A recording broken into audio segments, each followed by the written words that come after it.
And welcome everyone. I hope you enjoyed that new intro.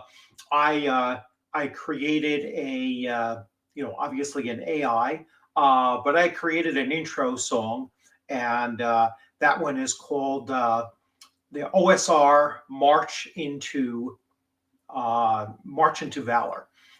So I yeah, I was just looking around for something to include rather than just the regular free intro music there, and couldn't quite find anything that really matched what I was looking for. At least that anything that I wouldn't have to pay for and then worry about any kind of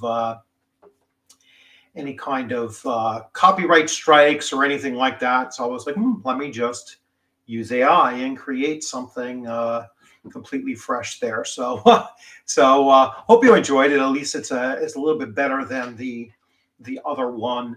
I'm not sure if the lyrics will actually show up on the replay, because the replay does do a capture of the talking going on. I will double check that and see if that is in fact the case. And so yeah, I will I will go to content and just double check to see if I had that turned on. I hope I did. But anyway, um, yeah, just one more moment. And let's see if I had closed captions on. And of course, I don't think I did. So anyway, uh, regardless, hey, how's it going, Ducato? I remember any of you are welcome to come in on this discussion. So tonight we're going to be talking about advancing the OSR's visibility and its place in the hobby, its future in the hobby. And what brought me to this, to wanting to create this video. Sometime around like last Tuesday is when I actually posted this up, and that's early for me to post up a topic for a chat, and but I was like seeing some people talking about convention season once again, and some big conventions are taking place right now, and looking at some of the commentary and everything about OSR's representation at some of the larger cons. And it got me thinking that I think that those of us that consider ourselves as proponents of and champions of the OSR, I think that we need to work with each other and really get the word out there. And I'm going to shout out to people as I'm going through this, and support one another's, especially the OSR and independent focused YouTube channels. And so also in the latter part of last week and over last weekend, I discovered like hyping other people's videos, and it is somewhat limited. You can only hype 3 videos and three videos of potentially 3 separate creators once a week. And so I'm going to reserve that for every Monday.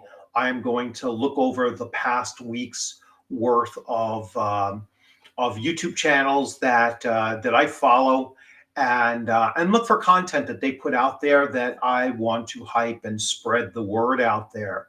And I've always featured other channels on my channel as well, and I continue to do so. And I try to visit as many channels as I possibly can during the week, meanwhile doing my own thing and running my own games and whatnot. So I don't get to all of them, for certain, and I only catch snippets sometimes of some of your content out there. But when something really comes up, I'd like to jump in on it. I've had several interactions with DM James this week, and it's always great to catch him. And a lot of times he's in the daytime, so I try to support his channel as well. And he's been coming on mine as well. So we've been going back and forth quite a bit, and always looking forward to just spreading the word on all of these other YouTube channels out there. I do not consider us to be in competition with one another.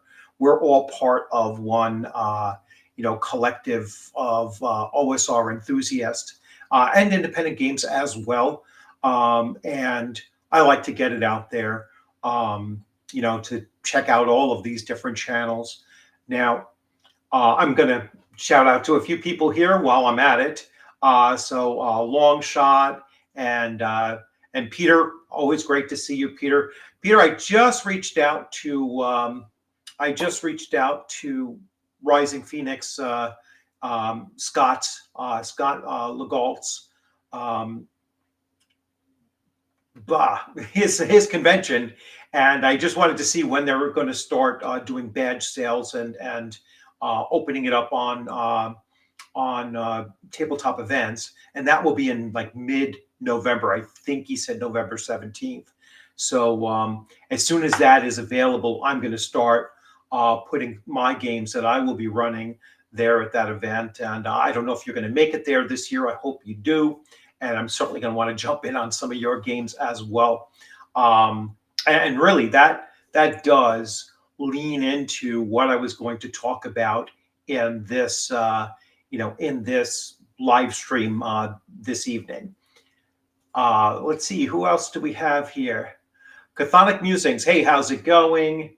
And as always, Staccato once again. And it's thank you for all of your support. So Staccato and I met for the first time in person at a convention 2 years ago now, or 2 Septembers ago at ShireCon, and then again at Central New York RPG Con, and then again at ShireCon just this past September.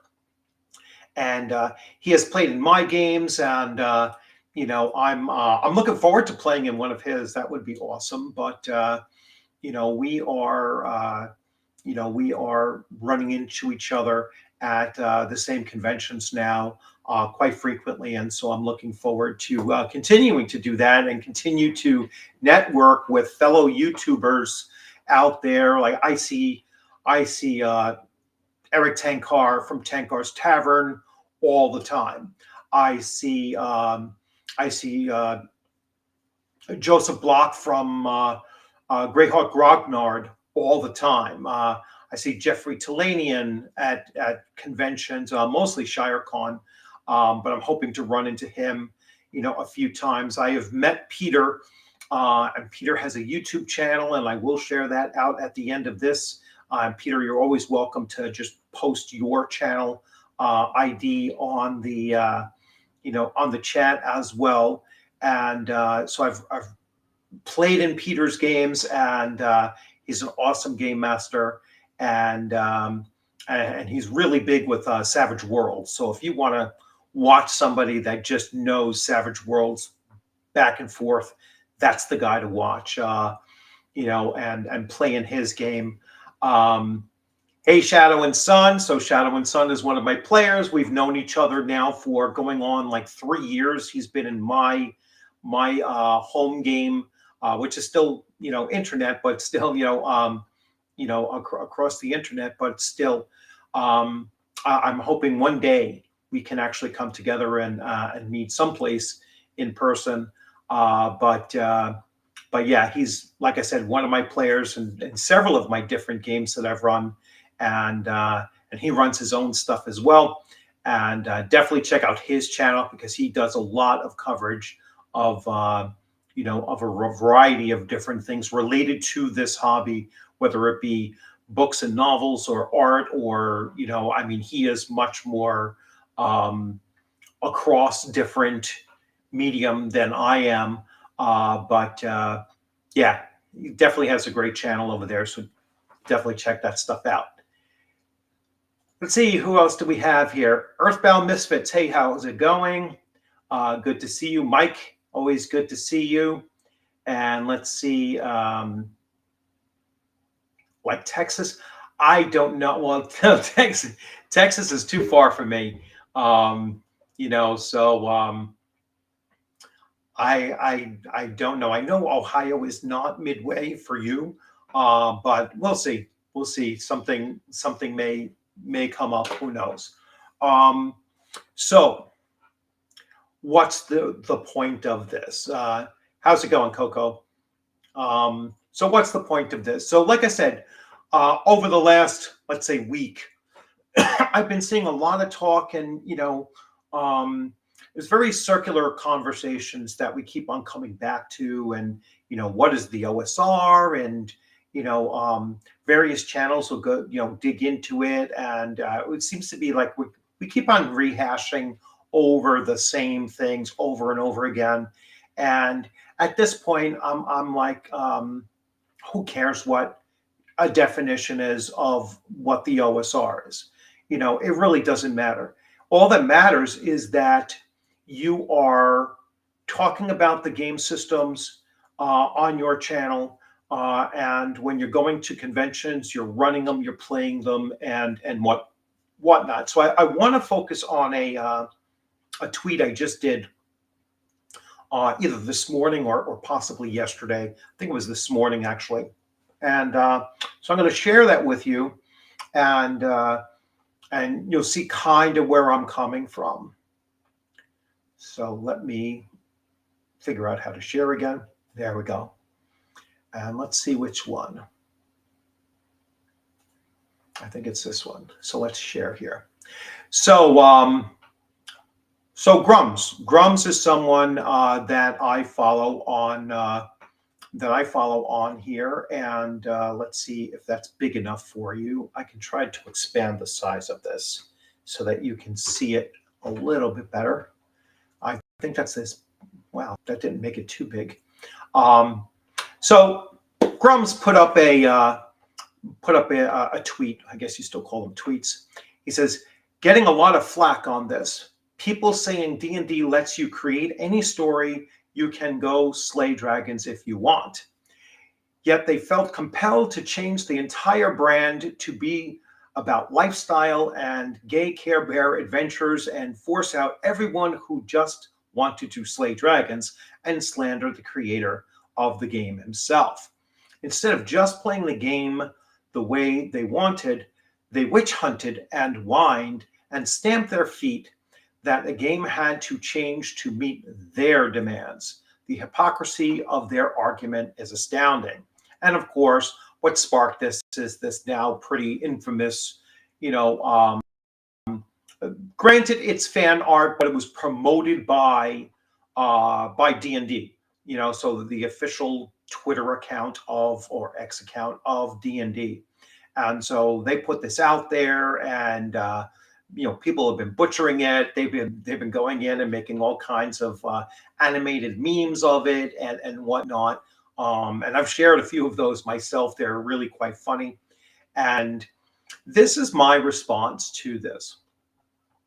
Ignore WotC's D&D existence. Don't buy it. Don't run it. Don't play it. Don't promote it.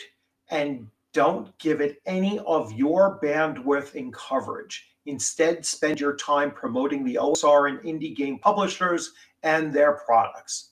All right. And then I invited them to come over here. And that is the gist of what I'm trying to get to here in this live stream. When I go to a convention, big or small, and I pretty much just go to small conventions, but I've been to a few that are several thousand people as well. When I go to a convention, I will not run D&D 5e or any future iteration of it. I am not running 4th edition or even 3.5 or 3rd edition. Nothing that Wizards of the Coast has touched. I will not play in a session of it. I will not, promote it in any particular way. I am going to solely promote OSR and independent publishers and their game systems when I run games at conventions. So, and that is something that I think we really need to start focusing on, I think that we need to come together and start making it where, like at Gen Con, I believe the numbers were in game sessions. There were like 1,100 game sessions at Gen Con of 5e, or they didn't really do the distribution and separate. They just said D&D as if all of that was 5e. I'm sure that 90% of it probably was, but they didn't separate it, and they didn't even further separate it between 5e 2014 and 2024. I have a great feeling that it was mostly 2014 5e as well, but and they don't separate it by Adventure League versus independent DMs running, running that game system just at their own table.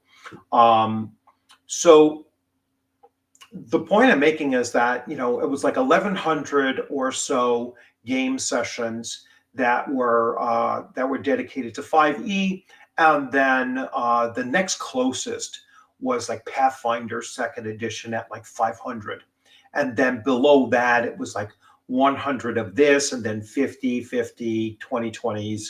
I think the lowest of the top 25 was like 20 sessions of something or 25 sessions of something. And what I'm putting out there is that, I want to see that flipped. I want to see OSR and independent games and publishers and their published works exceeding the 51% mark, getting to they are more than half of what is being run out there, and then to go even beyond that. All right, and really just get it to the point where, when we go to conventions, it is going to be a rarer and rarer sight to see anything but OSR and independent games out there. And again, my reason for that is that, in my opinion, all of the innovation, all of the true creativity is coming out of these smaller game publishers, and we need to continue to support that. We are not going to get anything but rehashed slop coming out of Wizards of the Coast.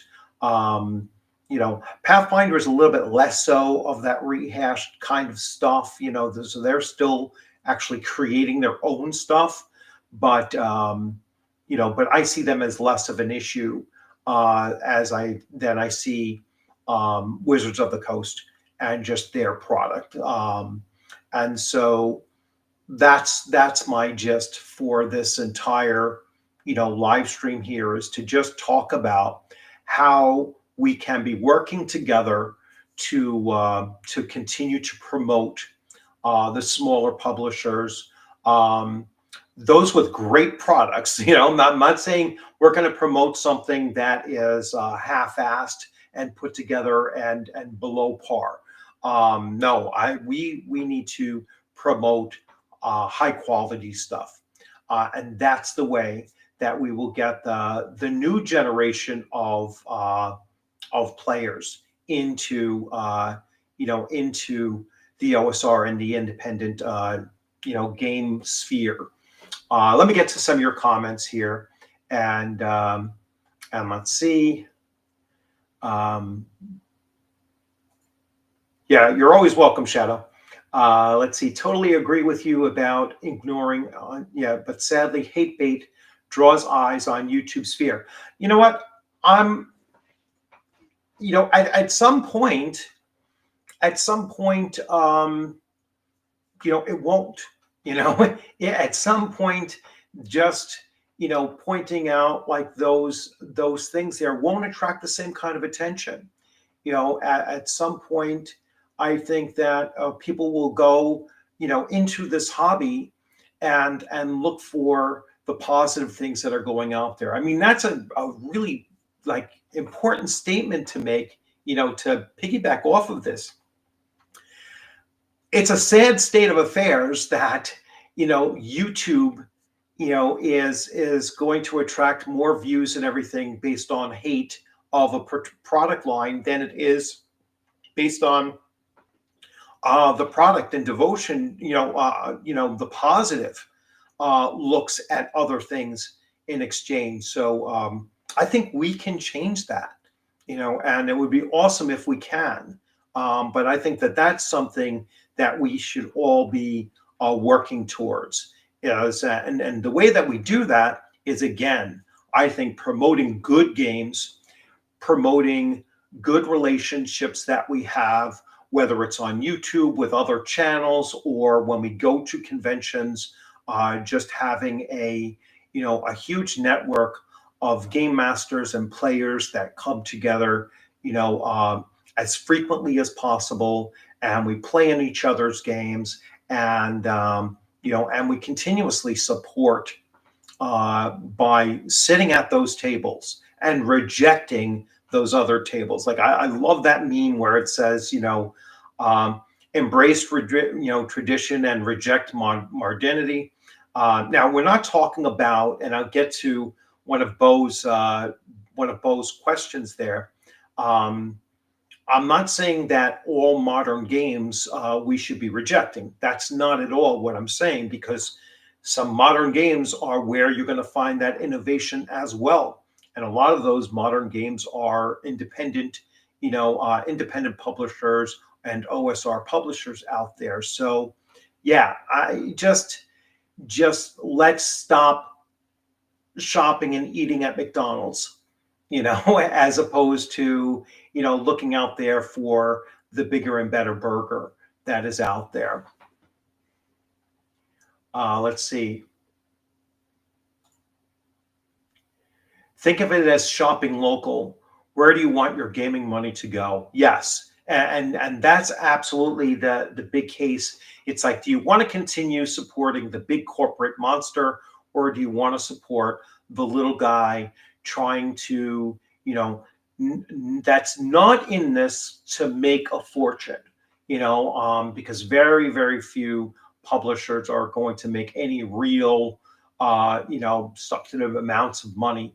But they're doing it because they just love the hobby, and they love what they're doing, and that is what we should be looking to support. Yes, it is definitely sad times that, the negative is what catches eyes and the algorithm and all of that. So I completely agree with you.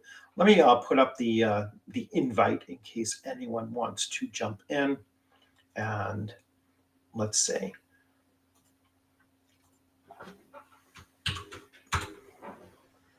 So let's see. 5e is why we started playing again several years ago. My group is old enough to have disposable income, and we switched to CNC. Refused to support WotC. Yeah, and that's a big case of a lot of us, right? Although I mean, I bought 5e back in 2015. I bought the 3 core rule books, and I bought the guide to the Sword Coast guide. And the reason why was because I was still heavily into MMOs, and that is when the Sword Coast Legends had first come out. And that first September of 5e, the books were half price.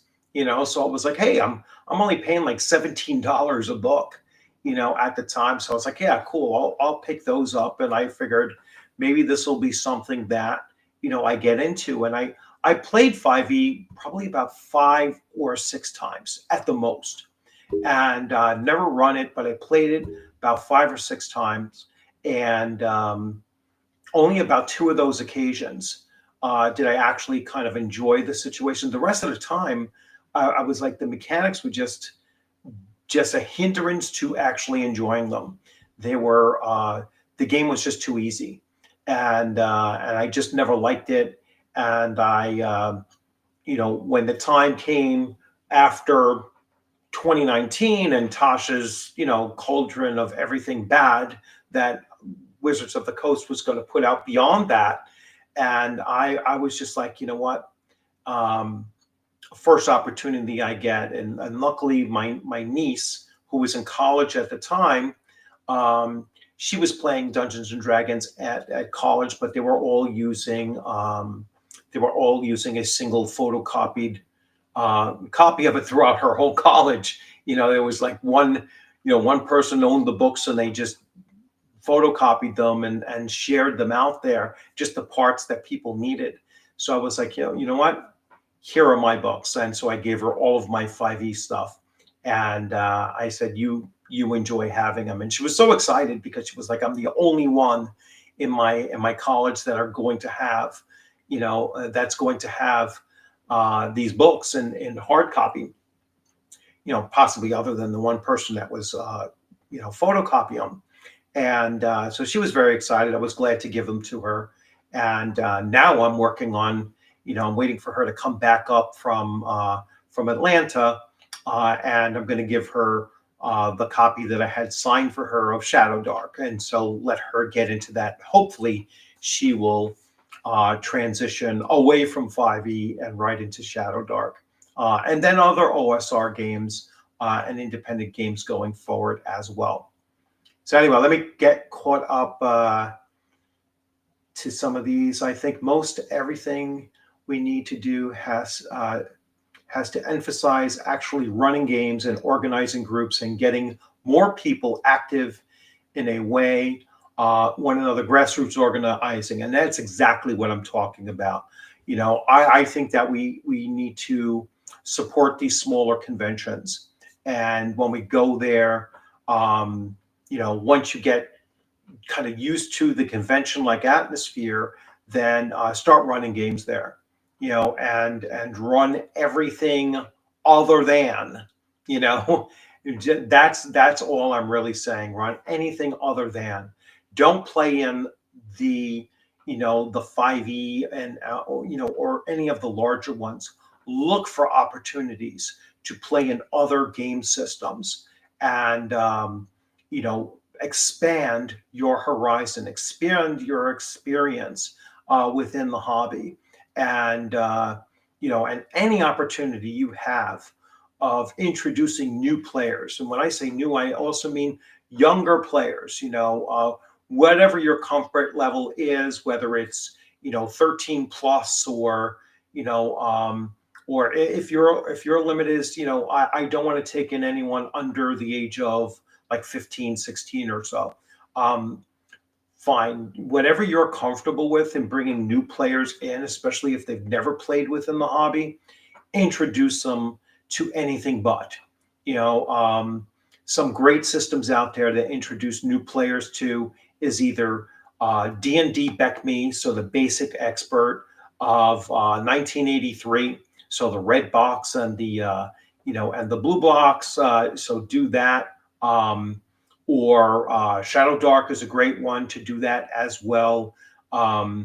If you tone down some of the other game systems, and I don't mean tone down in lethality or grittiness or anything like that. I'm talking about rules. If you tone down some of those other rule systems, whether it be DCC or or you go with something like Weird Frontiers or something like that,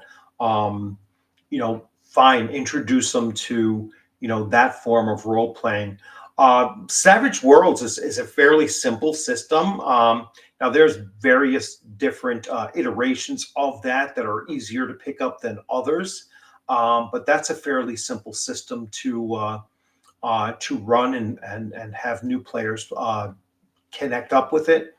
I'm also thinking like some games like Free League, like I found that running Blade Runner was awesome at a convention space and, and just worked really well. And that was even with players who had never played a tabletop role-playing game before.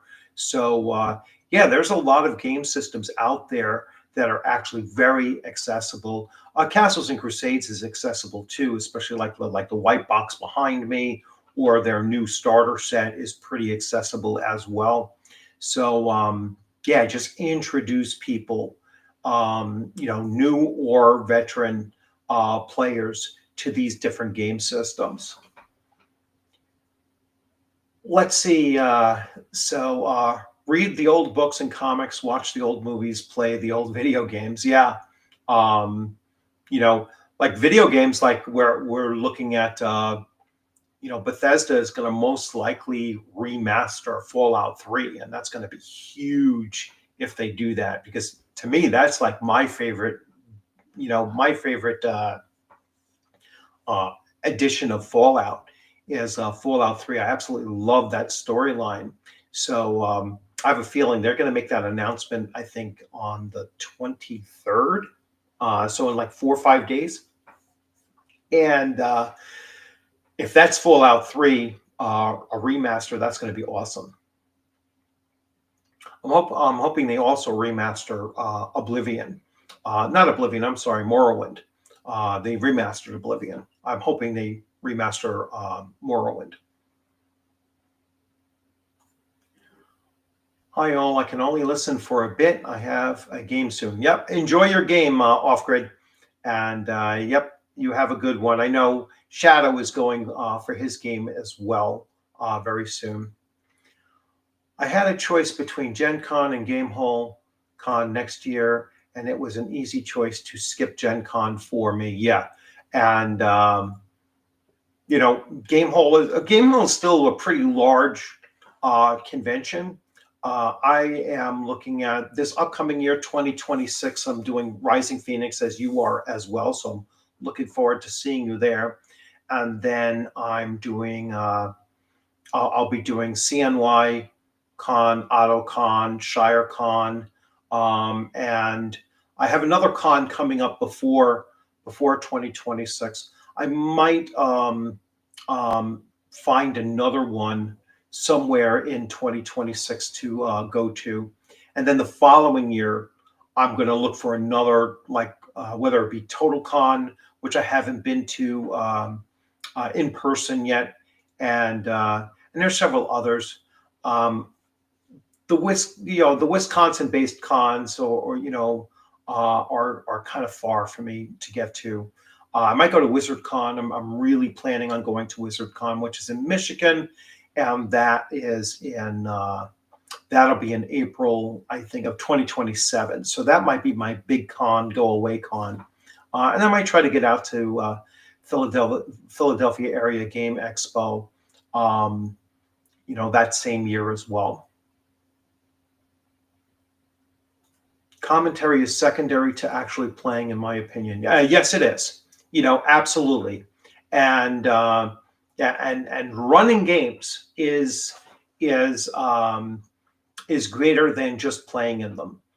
So the more and more game masters that we can get out there that are going to run different game systems, out there is, I think, the biggest way to spread the word of some of these games. I got to tell you, the first time that I went to a larger convention, which was Rising Phoenix. So this would have been in 2022, I believe. So just after, COVID was over and they were opening them up again. It was either 2022 or 2023. And that was about 650 people. So for me, that was the largest con at that point that I had gone to, because I hadn't gone to page one yet. And that was still about 800. So it wasn't much, much larger, or 1,100. I forget what it was that first year overall. And just walking around Rising Phoenix and looking at the 40 or so tables that were set up there, all the different game systems that I saw being run there was just a phenomenal experience, just to see, just to see people running AD&D First Edition, and to see some, like Alan Hammock. I sat in his game, so he was running Ghost Tower of Inverness, so I actually got to play. He was the first TSR creator that I actually got to play at the table with. And, going beyond that and just looking at the other game systems that were out there. Now, AD&D, I'm sorry, Dungeons and Dragons 5e was there in a separate room just for, or primarily just for the Adventures League. Really wasn't occupying any of the other 40 tables that were out there. There were just people running other game systems.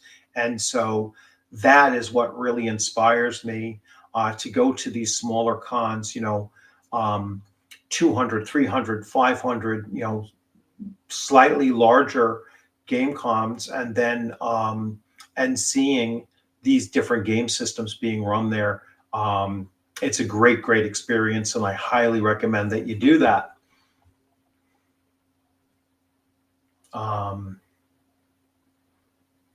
Okay, so you used to have a lot of 5e stuff. Now none of it is on my shelves. Yeah. And I'm going to start giving away some more of the stuff there. I'm going to go to, when I go to Rogers CNY Con, that's probably where I'm going to bring some of my stuff over to donate it there. And then ShireCon does all of their donations. Like if you donate your books and everything, all of the proceeds goes to the VFW there. And that's a great place for me to do it. Rather than me going through all the hassle of trying to sell stuff on eBay, I'd rather donate it and have it go to a, either a convention that I really want to support or a charity that I'm really interested in supporting as well.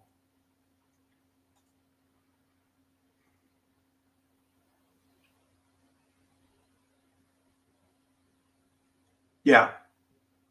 Yeah. And a lot of people went back into, like someone had mentioned earlier, a lot of people got back into the hobby, I think around the time that, 2014 and 15 was around the time that a lot of us, to be honest, were just getting burned out from the MMO. So from massively multiplayer online RPGs. And those were kind of waning, at that point. And it was like, you know what? I've been playing World of Warcraft for 10 years. I was playing Eve for like 12 years. And, all of the other, variety of, of MMOs that I was involved with, even like alpha testing and beta testing and working on their, official forums and such, as moderation and whatnot. And, I got to the point where I was like, I'm just getting burnt out from this. And when I did shift back to tabletop role-playing games in 2015. And, but I didn't heavily get involved in whether it's 5e or Pathfinder at the time. I, went right back to D&D Beckbait. 1983, I ran a, two longer campaigns to jump right back in and do like an 8-month and a 10-month campaign. And then I went right back to AD&D First Edition and ran a 2+ year campaign doing that. And then I discovered like Castles and Crusades and all of the other game systems. So I teach at a middle school. Come wintertime, I'm going to be running a D&D club, but use Dragonbane. But D&D is the generic name to use. Yeah, I mean, just tell them you're running a role-playing club. And, if they ask for, hey, is this D&D? And say, well, it's not in name D&D, but it is certainly the same type of genre and everything, and you're going to enjoy it. That's it. Yeah, Dragonbane is a great game system, and I can't wait to play it. So I'm looking for an opportunity to actually play it, and that's what I'll do when I go to a convention. Is I would look to play in something new for myself as well. The OSR Con in Maine sounds cool. I think I could drive that whole way there and barely leave the woods. Yeah, if that's within reach for me, the OSR Con, although it's not going to be this year because that's the weekend before Rising Phoenix. Like I said, I am duty bound to go to Rising Phoenix. But the following year, I'm definitely open for that if I'm not going to WizardCon, which I'm kind of, I told, Don that I will definitely try to get out there in 2027.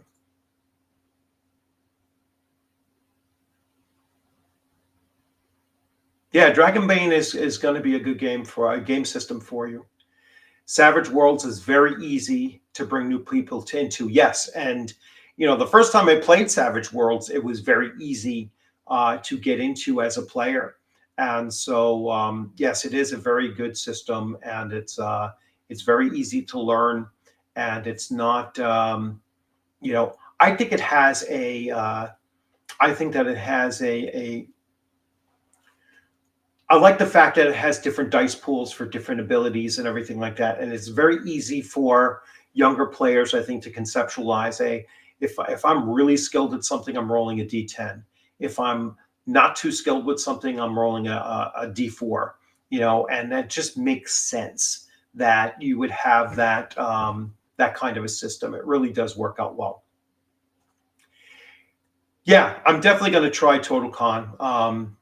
If it's within your age range distance, it is. Total Con and Rising Phoenix are practically next door to each other. I just don't know specifically who runs Total Con. I'd love to reach out to the person and bring them on my channel and chat about it. And see how it potentially what it's all about. The only time that I've ever done Total Con was a virtual con back during COVID, or just before COVID began. OSR Con is in Mass, yeah, but it's in it's the weekend before. It's the weekend before Rising Phoenix. I think it's like April 16th, something like that. I give away my 5e to Venture Crew and never looked back. Yeah.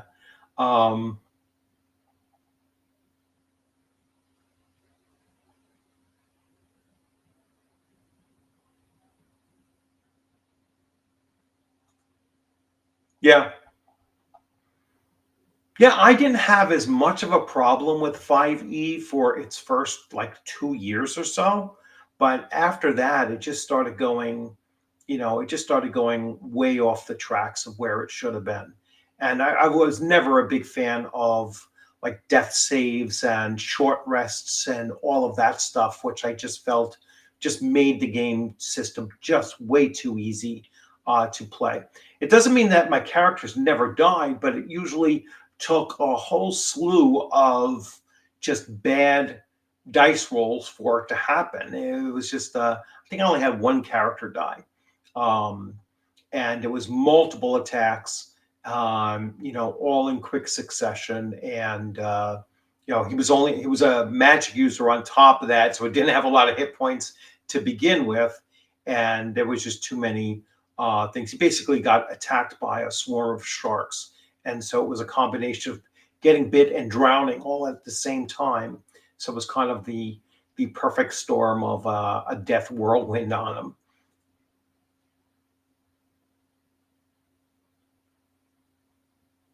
Yes, and I know originally I thought I was off on Tuesday, but I am off tomorrow, and I'm working on Tuesday, but I'm going to try to get out of work a little bit earlier because I know he's starting his stream at 6 o'clock, and I'll still be driving. So I'm going to join you during that at 6 o'clock while I'm driving home. And then by the time I get home, then I'll be able to jump on the stream live, and we'll talk. But yes, we will be talking about so Roger from CNY RPG Con is going to be running he's going to be doing a live stream from 6 o'clock p.m. Eastern time on Tuesday night, and he's going to be focusing on free league games, of which I have several, and I've played one and ran one. I'd say, I wouldn't say extensively, but quite a few times. And so, and that was Blade Runner. So absolutely love that game system, and that's where I'm going to be talking about, quite a bit about, is just my experience running Blade Runner. 5e Sharknado, yeah.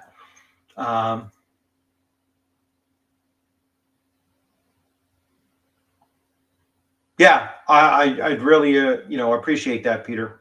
That way I can reach out to them, and love to have them come on the channel and talk about Total Con, especially leading into, this year, which I can't go to, but the following year, I think I'm gonna, certainly make it a point to go to Total Con in 2027.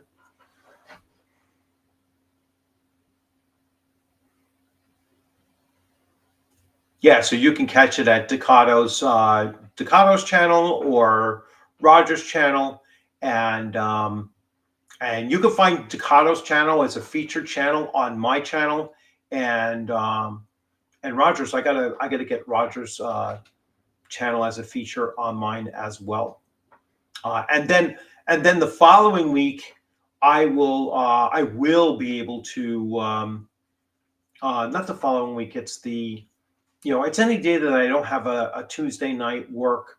So I know Veterans Day. Veterans Day, I'll be available to go and be in his stream on Tuesdays. Hopefully, he can make them a little bit a different day than Tuesday, because Tuesday is the day I run Castles and Crusades from 8:30 on. So yeah, so hopefully we can find some way to make it work out.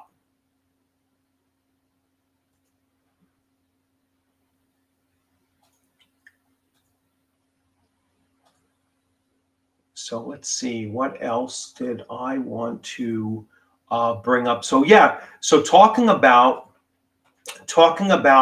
various YouTube channels, as we're starting to mention already, that's something that I really would like to do, is to get a number of people that can, we'll find an evening that we can all come together on a channel and cross stream, right? So I'll be on my channel, you could be on your channels. We'll cross over, we'll do panel talks, that kind of thing.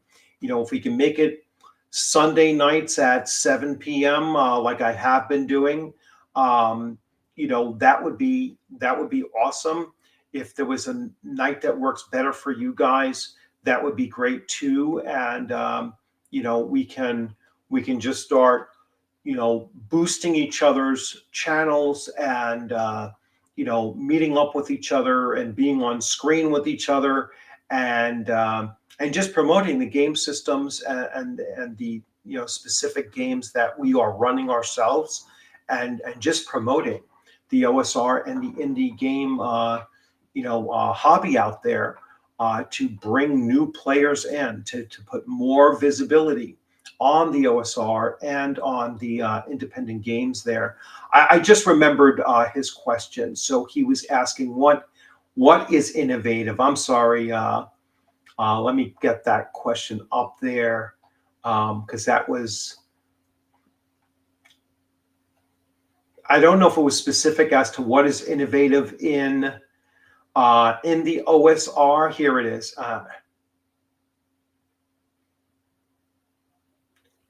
Let me find it, Bo.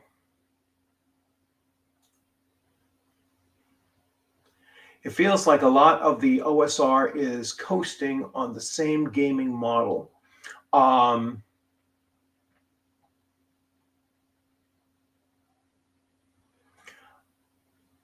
When will the OSR abandon the SRD and OGL model?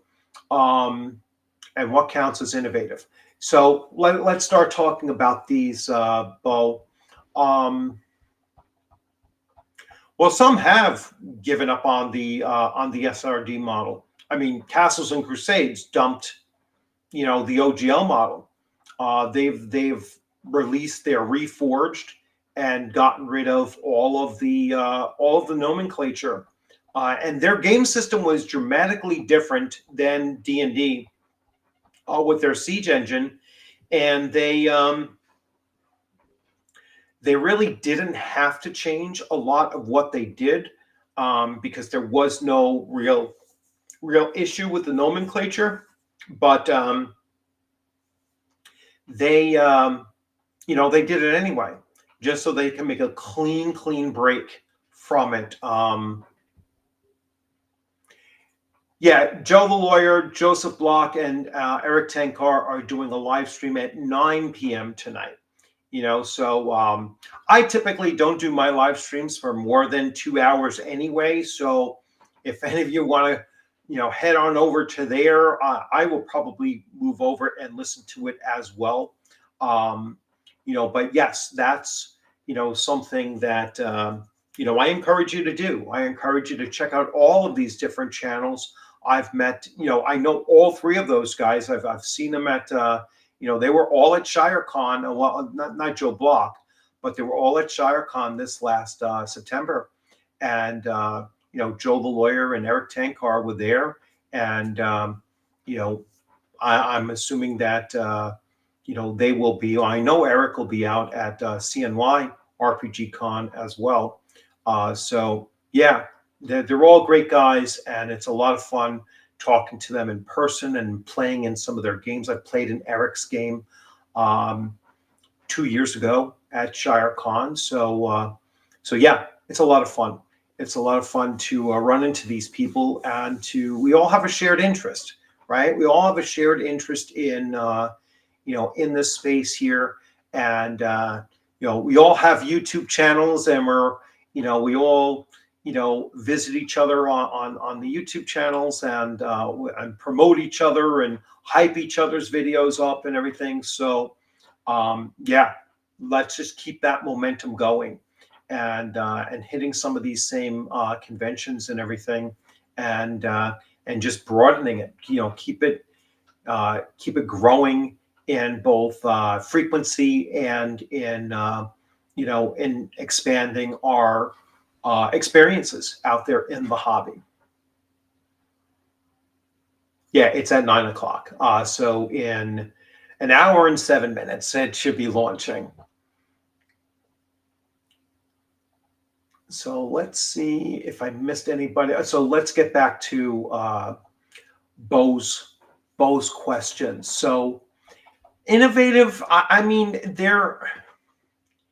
as far as innovations are concerned, and you have to include the independents as well. So I'm not just talking about OSR games for this, even though, advancing the OSR visibility is something. I think the independent games actually have their own momentum, a little bit separate from the OSR, because of the strength of their publishers. So like Free League and Modifius are huge publishers. Then you have who's putting out Savage Worlds as well.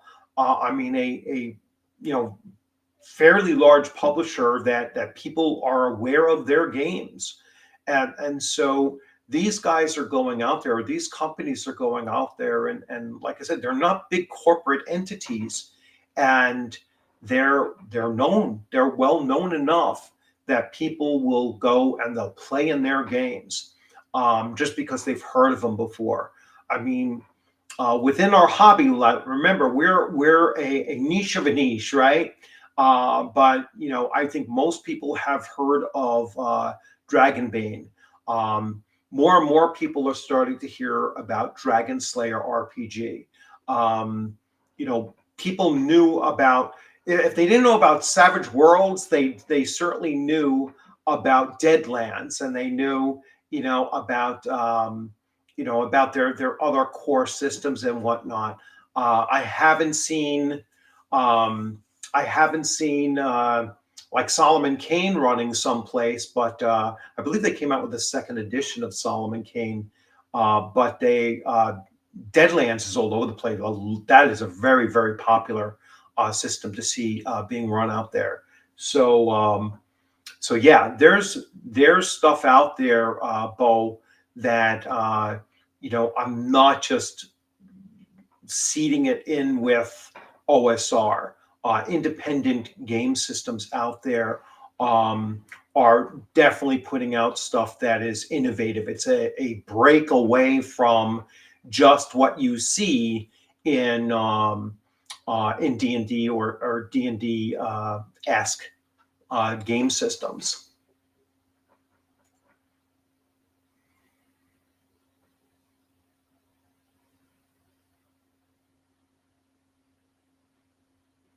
Yeah, yeah, I agree with that. Yeah, just saying it's a D&D club, or just come straight out and say this is a tabletop role playing club. Um, and and either way, whatever will bring them to the table. I think honestly we have enough core systems. Personally, I think those OSR rule sets should be aimed at other genres, expand out a bit. Fantasy is covered. And I somewhat agree, too. And there are other game systems. Like I don't consider OSR to be just D&D derivative game systems. I think that there are other game systems that are old school role-playing game systems, out there. I have run at conventions. I've run Bushido at conventions. A very, very popular game to run at a convention. I mean, that whole experience was phenomenal. Um, but there are other old game systems out there that are wildly popular in the convention space, and there's no reason why you can't run a Warhammer Fantasy from 1983 or 84, whenever its first iteration came out, and run that. I mean, Call of Cthulhu is huge, and Call of Cthulhu is virtually as old school as D&D itself. Going back as early as 82, I believe. So yeah, I don't consider old school to be only D&D derivative. I look at any of those game systems that were really the first within their genres that were pushing those genres forward. How are you not going to admit that like Metamorphosis Alpha is not old school? You know what I'm saying? It's just crazy to me that some people will think that OSR is only D&D derivative. Any post-apocalyptic genres out there? I'm not familiar with everything out there. I mean, you have Stalker, which I have. I have Stalker. I have. I mean, Twilight 2000 is essentially post-apocalyptic. It's just not like mutants and things like that, but it's certainly post-apocalyptic. There's other things too. So Wretched Apocalypse. Yeah. So thanks. Raven's going to put this out here. So Dystopian Dawn, Mutant World Classics, Hostile. Let's see. Yeah, it really kind of depends because there's different genres within that genre or subgenres within that genre as well.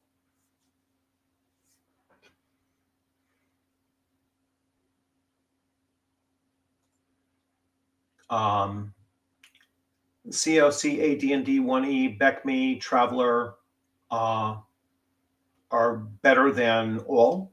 Yeah, now there were some newer editions of some games that are actually better than their older variants as well. I was never a big fan of Rollmaster, but I recently played in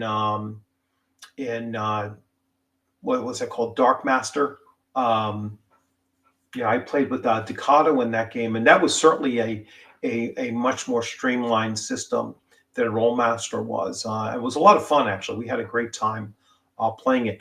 Is it something that I would, go pick up that, massive book and then run that? Probably not, because it was still too crunchy for me. But yeah, there's other things out there as well.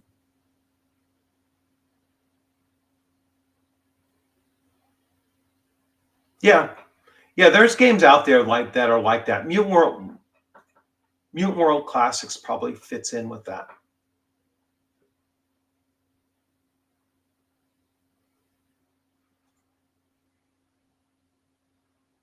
Numerica, I've never heard of that. Swords and Wizardry is, I mean, it's basically D&D. And they're doing Swords and Wizardry Light, and they're coming out with other versions of it as well. But yes, there's, but as far as post-apocalyptic, I mean, you still have Gamma World too. I mean, which is, technically your first, if I'm not mistaken. That's a great system. That's a lot of fun, to play. So that's another great one, and you can still get that for fairly cheap too. I mean, I got the second edition for like $40 for like the box set. Now that was a couple of years ago, but you could probably still get that, and for a decent price. I mean, maybe not since, then, like the last 2 years or so, but certainly out there. Yeah, Sword and Wizardry Light is Eric Tankar. They call it something different now. Yeah, Gamma World is definitely one that you should check out if you're looking for that post-apocalyptic thing. Gamma World's the way to go. Get the older one. I don't know about the new one. The box from Frog God Games. Well, I got the new book. I got the book from. I got the new one. Where is it? It's someplace on my shelf here. The Sword and Wizardry Complete. I got recently, but. Hey, my ear trumpet, how's it going? And thank you once again for your continued generosity. And hey, Bob, you just got a free membership from my ear trumpet has been struck by lightning. So, so congratulations on that. And yeah, you're welcome to jump into my Discord. Everyone, remember to, link into my Discord either now or in the at the closeout. You can always go through the description of any of my videos. And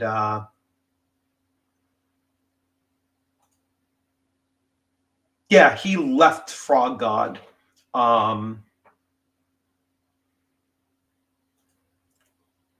He wasn't kicked from Frog God. I think he left Frog God. Let's see. I've heard of Gamma World back in the day, but never seen it. Thanks. Yeah, that I can show you real quick. Where is my Gamma World? So this is.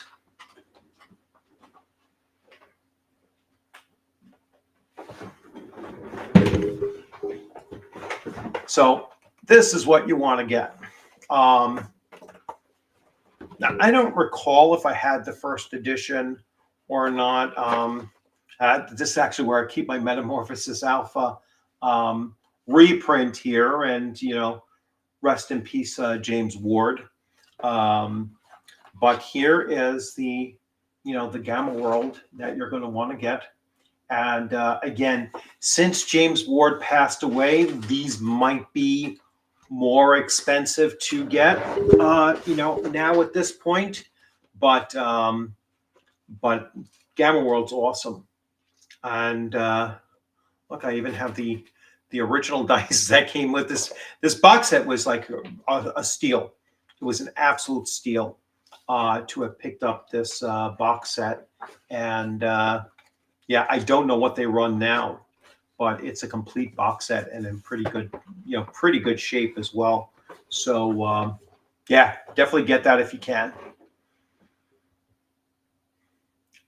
Yeah, I wish I could, when they were selling that hardcover, the Starship Warden one, I was like, it was like 200 or $250, and I wish I got it. Um, just timing wise was not great, but yeah, yeah. Now you can't get them. Yeah, it's darn close to mint. For something that's that old, it's mint in my mind. It's complete, which is the real big thing, is that it is complete. What's the oldest book on the shelf? Um, my oldest is going to be the white box. Um, this is my and the box itself is absolute trash, but uh, this is my oldest. So 1974 white box. I have all of the books on the inside of it, and the box itself is like utter trash. I mean, they taped it together and all kinds of stuff. I wish I got a better version of it, but that is my oldest on the shelf there. Not my most valuable book on my shelf, though.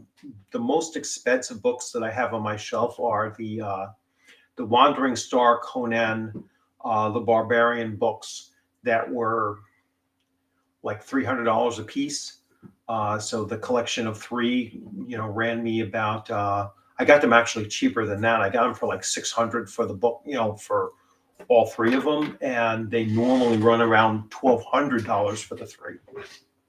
They normally go for about 400 bucks a book, but that's kind of changed around for a while. Um, you got Gamma World for 40, or White Box for 40. You didn't get White Box for 40.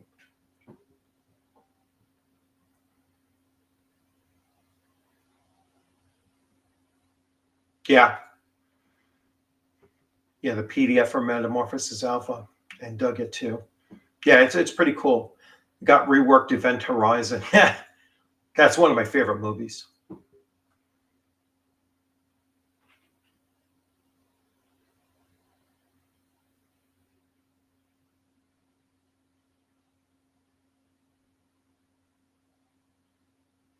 I wasn't aware. Like, if he was, I didn't know that he got kicked from Frog God. If he did, that's interesting.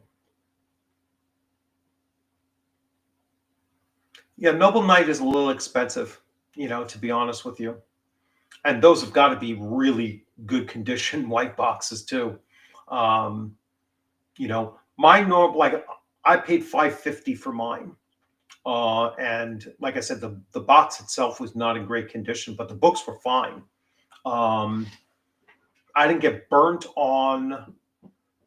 I got burnt on one of the supplements. I got burnt on the Blackmore supplement, because the first one I bought for like 60 bucks didn't have the Temple of the Frog in it. They removed it from there. Maybe they didn't even know it was missing or whatever. And then I ended up having to buy it again for like 60, 70 bucks. So that was a little dump. Lost money on it, but it's fine.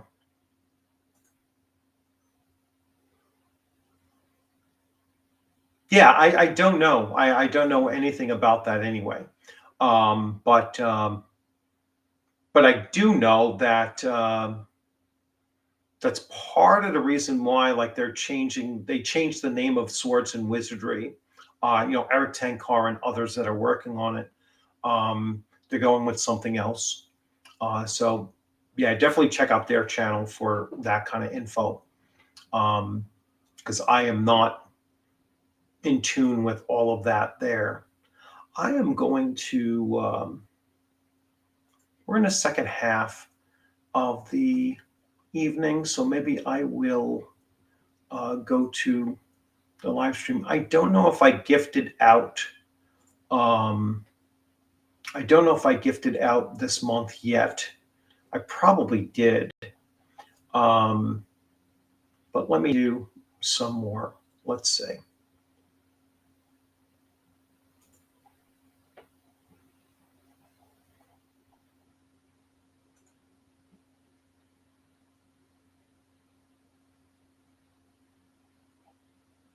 So I am going to gift out 5 more memberships. Now, the memberships you are able to, when you go into my Discord, just tell me that you were gifted a membership, and I will give you I'll give you a marker on your like a roll on your name there, so that you can jump in to any of the games I happen to be organizing and getting ready to run. I am looking to run a Shadow Dark campaign. Really, it's a play test of an adventure that I've written, and I'm looking for young players. So if you're out there and if you have a child that you want to introduce to gaming, but you want to accompany them, that's something that I am setting up to do. I am also looking for a Thursday morning from 9 a.m. to 11:30 a.m. Eastern time, gangbusters. I'm running that. I'm looking to put together a top secret mini campaign going forward as well. So I'm looking to cross many different genres and different game systems, and just bringing more and more players to it. So anyway, so Judd, hey, congratulations. God of Moxie, Byron Rocher, Stephen C., and the Witch Queen of, is that Samara? Can't say it. But anyway, congratulations to all of you. You can jump in on my Discord channel. Just let me know that you want a membership, and then I will give you that tag, and that will, like I said, open you up for joining other things too. So that'll be awesome. All right, and let's get back to comments that I might have missed.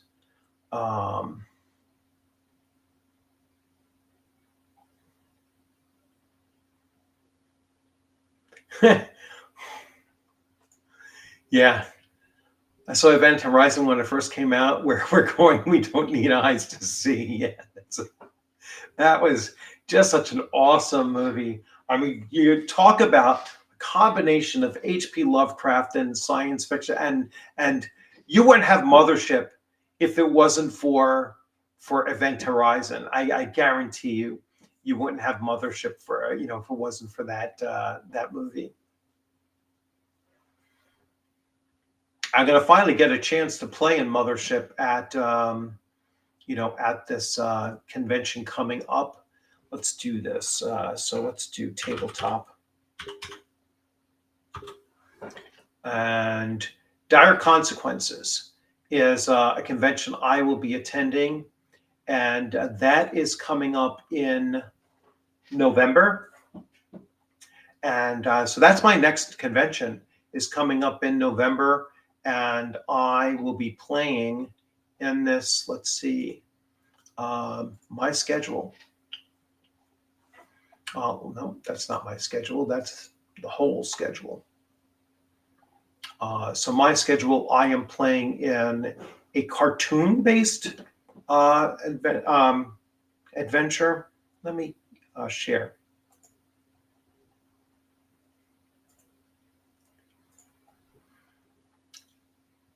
So I'm only playing in this particular one this year. I'm only playing, so I'm playing in the Saturday morning Cartoon Madness, and this is being run by Jason Messier. So he's one of the organizers of the convention. So I'm looking forward to doing that. And there's still tickets available. There's still 5 tickets available. Interesting. That was a table of 8. I'm surprised. And then the other one is Mothership. I'm actually playing in Mothership. There's no tickets available for this one anymore. Wow, there's a lot of people in this too. Hey, Michael Stengel, I know. He's played in several of mine. Glenn St. Pierre is holding up 2 slots. That's interesting.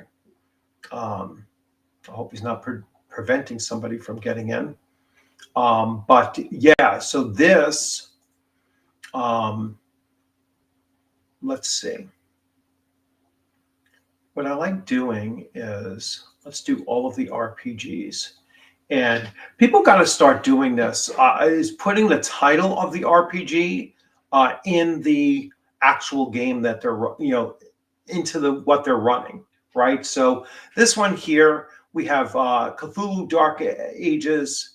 The morning cartoon one, I know there's Shadow Dark, Signal Lost, a Cyberpunk 2D10, Wild West 2D10, Mothership, another Bug Hunt, another Shadow Dark game, a Call of Cthulhu game.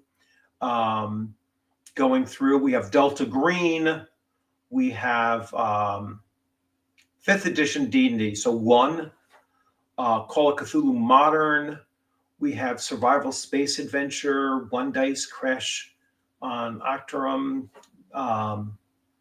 the Tendrils in the Fog Adventure, the Brass Inheritance. Is that a game system?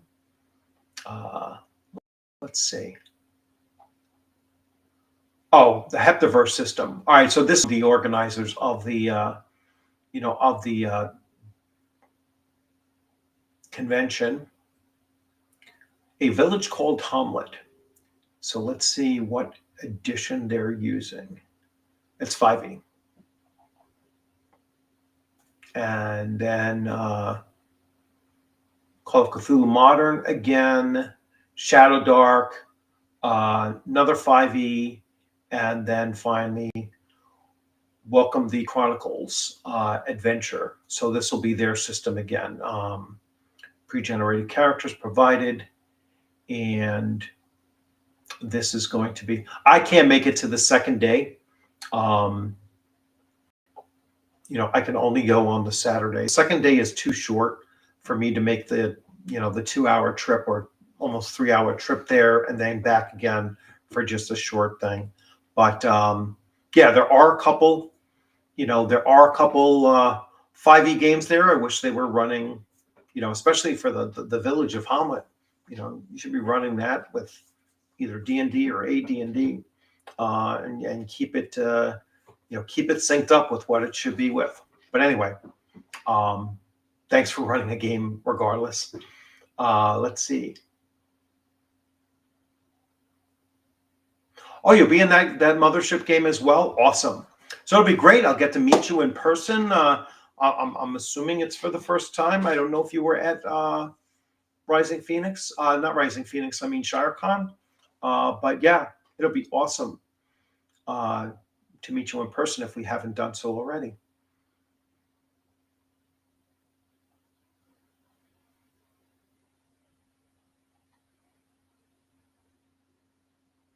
Yeah, yeah. So, and then,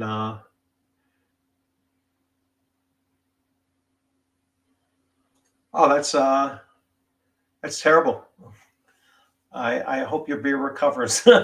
Oh, it is you. Well, Michael, I will see you there. You see, I didn't realize that your Chthonic Musings. I follow your channel. How come I wasn't connecting you to the name and face sometime, name and channel name? But anyway, yeah. So we'll get a chance to play together. And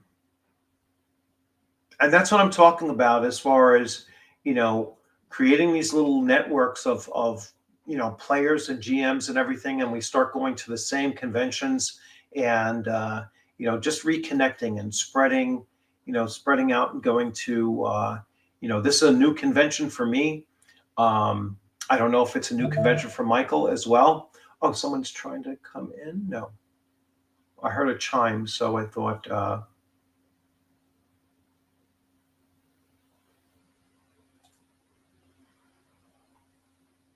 as a matter of fact, I should put the link in there. If anyone wants to join, you can join in. Someone had a theory that the Event Horizon ship traveled to the Hell domain from Hellraiser universe and came back transformed. Well, it's possible, I guess. Was there ever a novel? If there was a novel of Event Horizon, I would definitely get that in audio.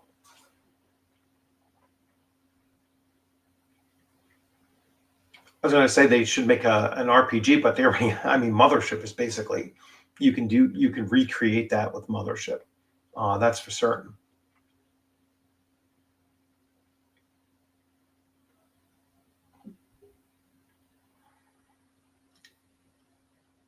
I'm just checking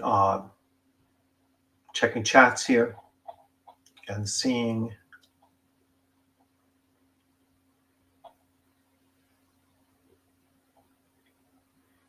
Atomic Punk 2160.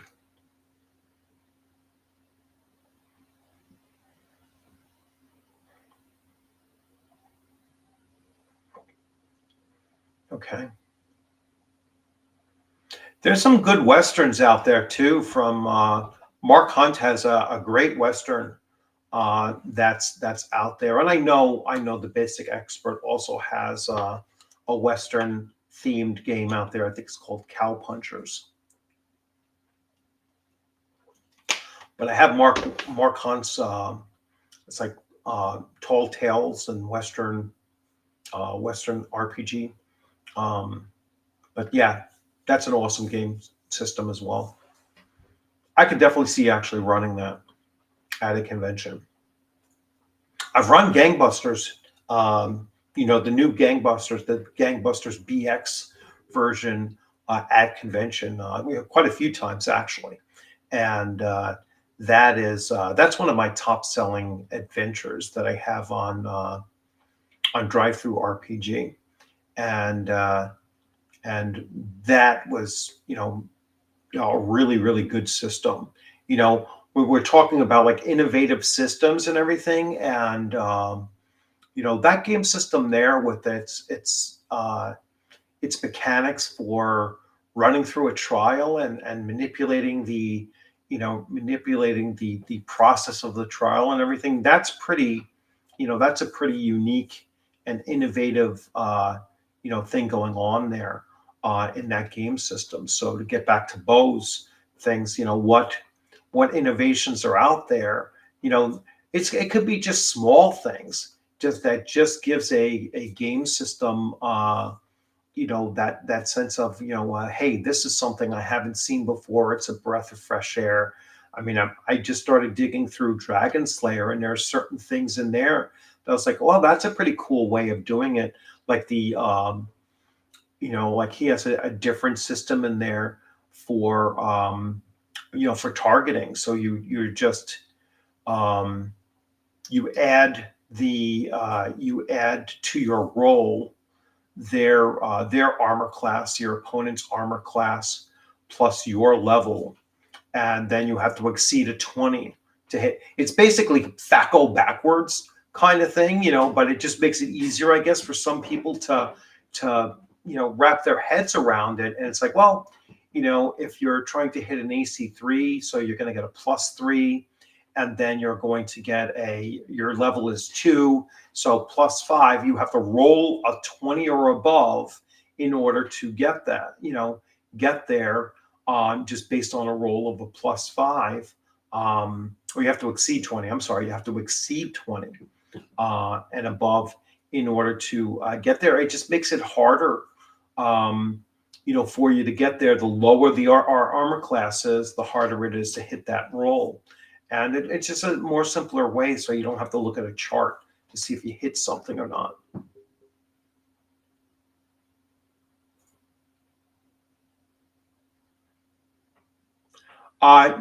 Yes, Michael, I'm writing one. I wrote one. So yeah, it's my adventure. Whispers from the Crypt is exactly that. It's a Halloween-based Shadow Dark adventure for levels 1 to 2. I'm going to be running it at conventions, and if you want to give it a shot, I will let you give it a shot and everything, and you know, and get a chance to check it out. Um, I was thinking about converting COC, The Haunting, to an early modern city setting, like Lamentations of the Flame Princess, or a fantasy Warhammer.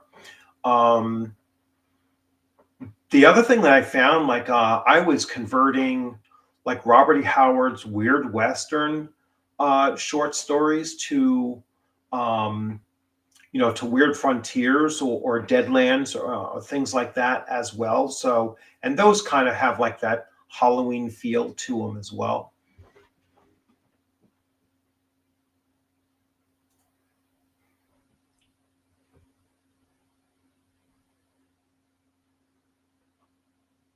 Yeah, I wrote I wrote an adventure converting, like I said, a Robert E. Howard story. It's called um,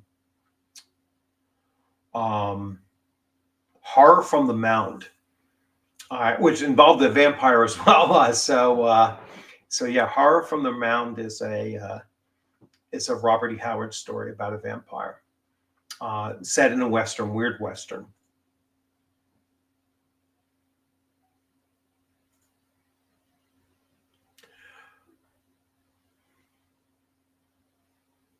Yeah, yeah. Those are the real important innovations, is the streamlining of some of the game systems, and layout of the books. Um, I mean, that's really all you need, is because like Bo was kind of earlier on saying, and some others had also said, when you're tapping into the same genre over and over again, um, you're not going to change the genre all that much. You're not going to be innovative there. I think it would be pretty hard to find innovation of genre at this point, because virtually every genre and even subgenres have been made already. Once in a while you get some of those systems that are like super weird and gonzo and that kind of thing. But even those have been done, a number of times as well. And when they do, come out with them, they're huge. They gain a lot of eyes on them from both Indian and the OSR. So those are the things like the kids on bikes was a huge thing that came out of nowhere basically, and then there was a whole slew of people mimicking that, and putting out those various things. Then you had a number of like zombie apocalypse games that were sprouting up all over the place, and everyone started doing those and running those and playing those, and that was because of The Walking Dead and whatnot. And then you have various IPs that find their way into gameplay. I mean, we have Monty Python, The Holy Grail. We've had The Princess Bride. We've had whether it's Dune, or Blade Runner, and Conan always keeps on revolving around and coming back again. But you have all of these various IPs. Fallout. Fallout's another great system. A lot of fun to run at a convention. I mean, Takato played in my Fallout game back at CNY RPG Con, and yeah, there's so much out there. Yeah, Mike, that's cool. So just reach out to me on my Discord, and we'll figure out when, and if you have anybody on your end that wants to play in it, I'll run you guys through it. We'll just find a time that works best for you. I only work on, I work on Mondays, Tuesdays, and Wednesdays.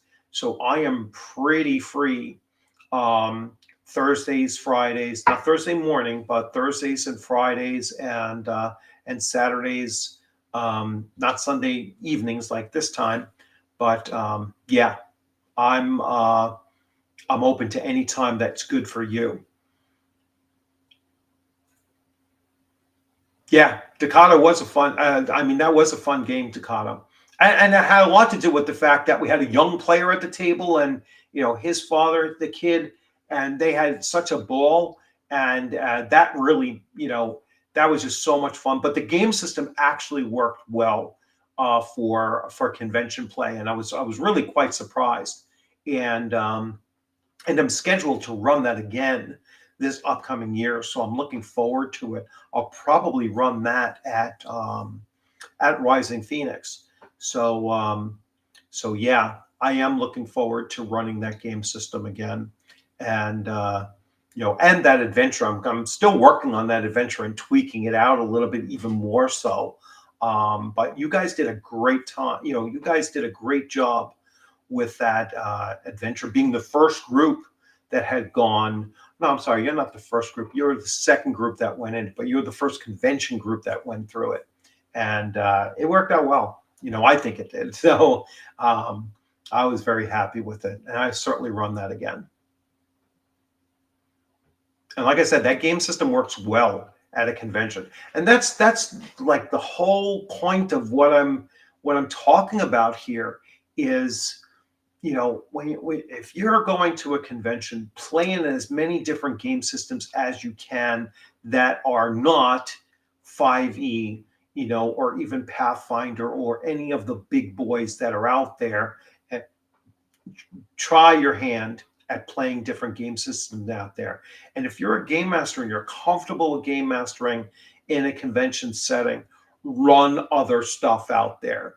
Whether it's, I mean, I had a great interaction with someone running that was running Daggerheart. I almost said Daggerful. Daggerheart, and it was interesting. I played in his game, a few times, but I just couldn't make the rest of the time. He was play testing out some adventures and everything, but again, the timing wise, it just didn't work out. But yeah, it was a great experience. I enjoyed it, and would I run that game system at a convention? Probably not. I don't think that that's a great convention game unless you're running it the way he was running it, which was like an OSR. He was running it like very similar to as if it was Dungeons and Dragons kind of setup, and not strictly adhering to the way that the system works in their in their adventure. What do they call those things? Oh, excuse me, like their adventure paths, whatever they call those. I forget what they call those. But yeah, and other game systems out there that are just awesome games. So yeah, I'm looking forward to Mothership. I've been waiting to play that game, and I'm looking to run again Fallout. I'm looking to run Shadow Dark this upcoming year, and I'm looking to add something else. I might add Hyperborea, although I might switch one of those game systems over to either Shadow Dark, or I was going to do Conan 2D20, but the character builder is kind of shut down online, so the players wouldn't have any real easy way of creating characters for it. And I don't have an easy way of creating characters other than by hand, creating pre-gens and whatnot. So I'm thinking of switching that from, well, certainly not doing Conan 2D20. I'm going to probably switch that to something that's a little bit easier to run than Hyperborea. I might run Hyperborea as a home game for a while until I get really accustomed to it, and then I will give it a shot at a convention. But I've played it at a convention, but I've never run it at a convention. Yeah, Takato and I actually played in Jeffrey Talanian's game, not this past year, the year prior to.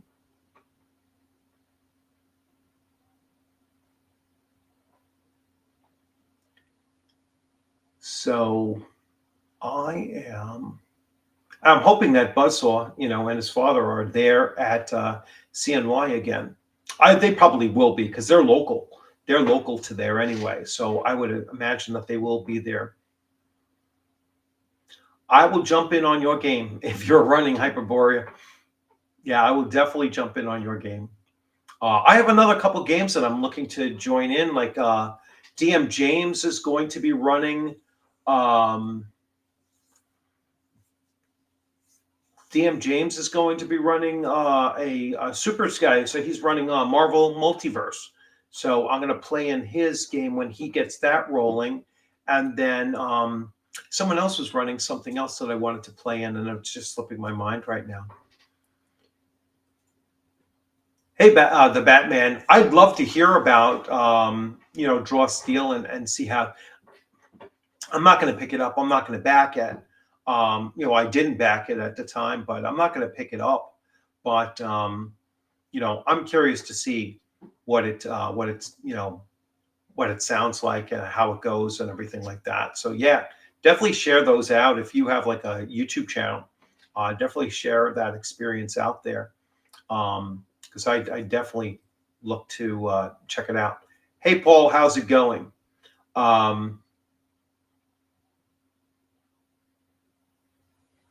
Yeah, and Paul, again, our Gangbusters, we will be on not this week, next week.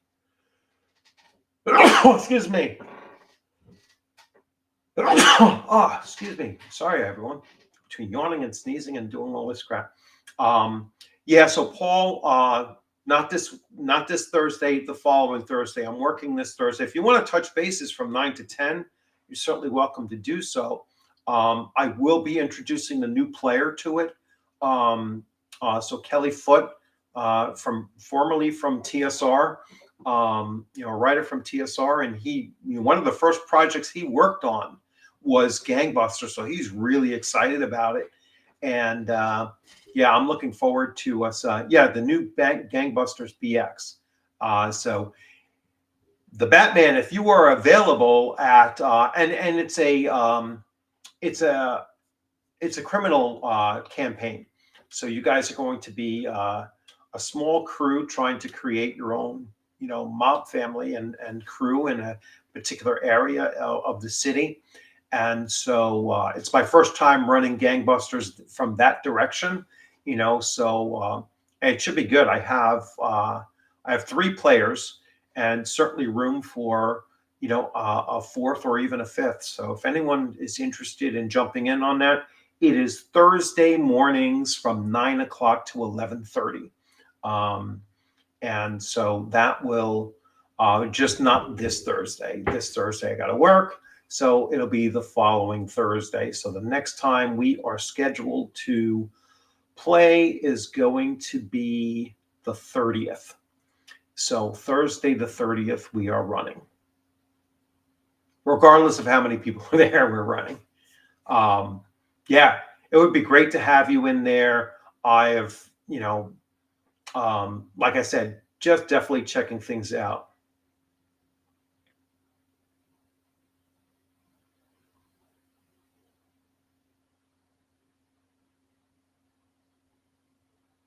Well, cool. You're going to have a lot of fun, and yeah, if you're looking for like a Western, you should definitely check out Mark Hunt's Western thing. Where do I have that book?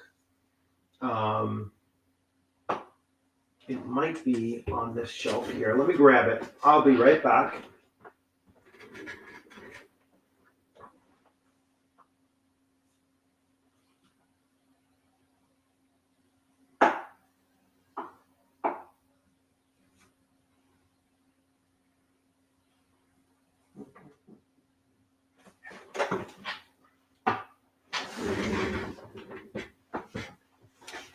So, Tall Tales, Wild West BX Fantasy Adventure Game by Mark A. Hunt.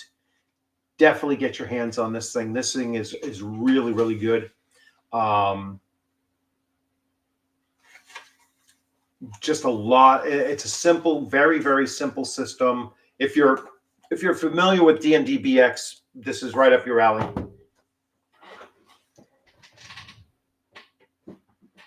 Eastern time, yes. Yeah, U.S. Eastern time. So the time currently here is 8:40. So whatever time zone you're in, the time here right now is 8:40.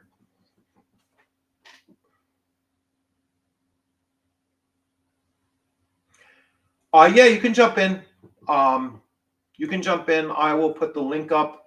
I'm probably only going to run another 20 minutes or so, but you can jump in there because I know some people are going to probably shift over to Eric Tankar and Joe Block and Joe the lawyer. I'll probably go pop in and listen to that as well.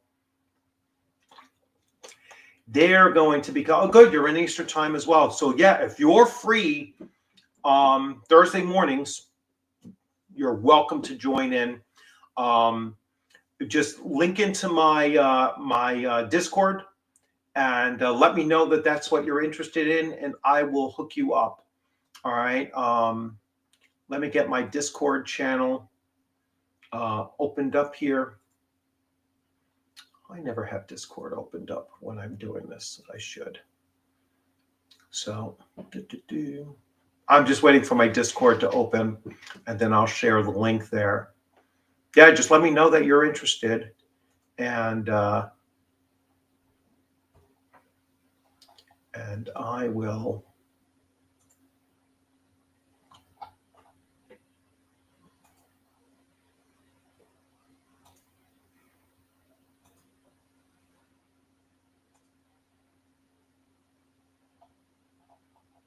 All right.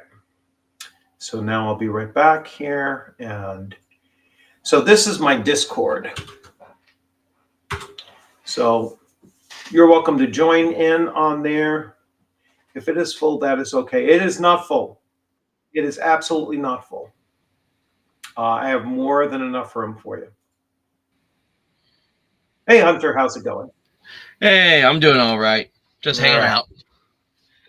And thank you. I really do appreciate the love for the channel. I hope I continue to produce stuff that you want to watch. So I would have been on server, but I was actually on another stream before this, and I was on for the whole thing, okay. and we ended about a few minutes ago, so nothing too crazy. Just talking games and all the craziness going on. Because if you haven't seen X, then you know. So. Oh no, I haven't. I saw the other thing, but I haven't seen anything recent. You know, I was watching the other thing. Did I miss it? What did I miss? You see the whole controversy about the new art piece that the Oh D&D yeah, account yeah, released? I spoke about that earlier. Oh, well, that was the big one. Yeah. And then there's a whole thing that happened with TwitchCon with one of the streamers getting assaulted, and the people at the Twitch people did nothing about it, basically. So Got assaulted where? I don't know. It's basically it's a convention for Twitch streamers, and they have Oh, okay. meet and greets. Oh, And I see. yeah, one of the ladies got assaulted there. The Twitch security did nothing to prevent it, and apparently they're trying to cover the whole thing up, basically. So that's the short and sweet of it. So that's kind of like Gen Con like 2 years ago or whatever. Yeah, I don't know. I've never gone to Gen Con. I don't keep up with all the stuff that happens there. Yeah. So Yeah, there was something that happened like a Gen Con like 2 years ago. Was that the Satine Phoenix thing? No, it was before that. Hey, Batman. So guess what I'm going to do here? I'm going to send you a friend invite, Batman, the Batman, and then I'll add a role. So I am going to give you a gangbusters role, and you are set. I think I know this person because if it's the same the Batman I know, we shared another server for another game that we've both backed like years ago. And Coco, I just sent you an invite, a friend invite, and I will give you at least a player role, and then you let me know specifically what you're looking for. If you're looking to jump in on something, yeah, do a little Discord promotion. That's something I don't do enough of. I mean, I have like 200 or so people that are on there, and we only talk gaming there. That's it. That's all you're going to get on any of my, well, certainly my Discord channel. That's all you're going to get is gaming. But yeah. So anyway, and yeah, Hunter, we are going to get around to doing something Shadow Dark eventually. I got to see what happens with find a slot for it. But I'm looking to do that play test. So that's going to be a Shadow Dark play test. And if I do that Saturday night, if you want, if that's good for you, just let me know. Yeah. And I'll see when I can piece something together. Yeah, because I don't think. Let me double check because I've had that posted up. Yeah, no one's signing up for it, or at least not yet. Let me make sure. Oh, because it's not scheduled anymore. Mm. So that's why. No, I hate that they keep on changing it. Oh, it was scheduled for the 18th. All right, so I have to change the date for the next one. So let's do. It's the 25th, so let's do next. Okay, that's what that was for. Okay. Let's do Friday. No, I'm going to do the 30th. All right, so 7 p.m. No. Okay. I'm finally going to be playing one of the games I've always wanted to try but never got around to was Mothership. Well, someone made a science steampunk fantasy version called Cloud Empress, which uses the same system. Mhm. And I'm going to be playing the game of that on Tuesday on the Barrows of Yeah. Borderlands server. Because we do all sorts of games there besides just Barrows of Borderlands. So Cool. Yep. Cool. Yeah, I'm looking forward to playing Mothership for the first time in November, at a convention. So I'm looking forward to it. So let's see. So I put this up earlier. I definitely got it from drive-through, but maybe he doesn't have the hardcovers available anymore. But I definitely got the Tall Tales from drive-through. It might just not have, and he's having a lot of his stuff published now through Wizard Tower Games, and so maybe that's why. Yes, he was attacked. It wasn't that. This wasn't the attack. This was the attack from someone from. It was panelists, and one of the panelists was somebody from Frog God, I believe. Oh wow! And was roomed up with a a woman, and then got like super drunk and came on to her and whatever, and they weren't thinking, hey, this is not the situation we want to put somebody into. And but they covered it up really fast because the one was a trans woman, and the other one was an actual woman, and obviously the trans woman was the one that got drunk and got frisky with the other woman, and they tried to cover it up because it was like, and people were saying like, I get it, like you're going to put like room people up because you're special guests and sharing a room, but you shouldn't be sharing rooms with a male and a female. That's just not. I think that was Satine Phoenix. I think that was the no, it was not around Satine. her. It was not Satine. It's Satine Phoenix, not her. Okay, I mean it sounds very similar to the exact same stuff that happened with her. Something I forget. I think Daisy something. Oh yeah, I think I know what you're talking about now because I remember hearing that faintly, and then was that 2020. Gone. That was 2022 or 2023. I think it was 2023. That was Gen Con 2023. Yeah, Daisy Grant and Gen Con about. Yeah, this was a couple years back. Okay. Yeah, 2023. Well, this one says this one says about 3 years ago, so about 2022, 2023 at least. Yeah. So yeah, I remember it was like a blip on X, I think, and then it was gone. Oh yeah, it was gone because because it didn't meet the proper narrative. But hold on. I was trying to think because your show, I was trying to remember what the topic of your show was originally, because I thought The original topic of the show was to advance the OSR and independent visibility at conventions and amongst YouTube channels, and just keep on pushing, pushing for more and more visibility for the smaller game publishers out there, the really great game systems out there, particularly at conventions. And I had responded to Grum's on X, related to that, that image that was put out there, and I basically said, we have to stop supporting Wizards of the Coast. We have to stop buying their stuff, running their stuff, playing their stuff, promoting their stuff, and even at some point talking about their stuff. Just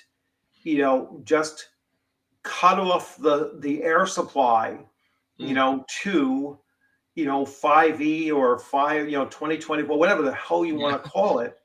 And especially at these smaller cons, we should be running nothing but OSR and independent game systems.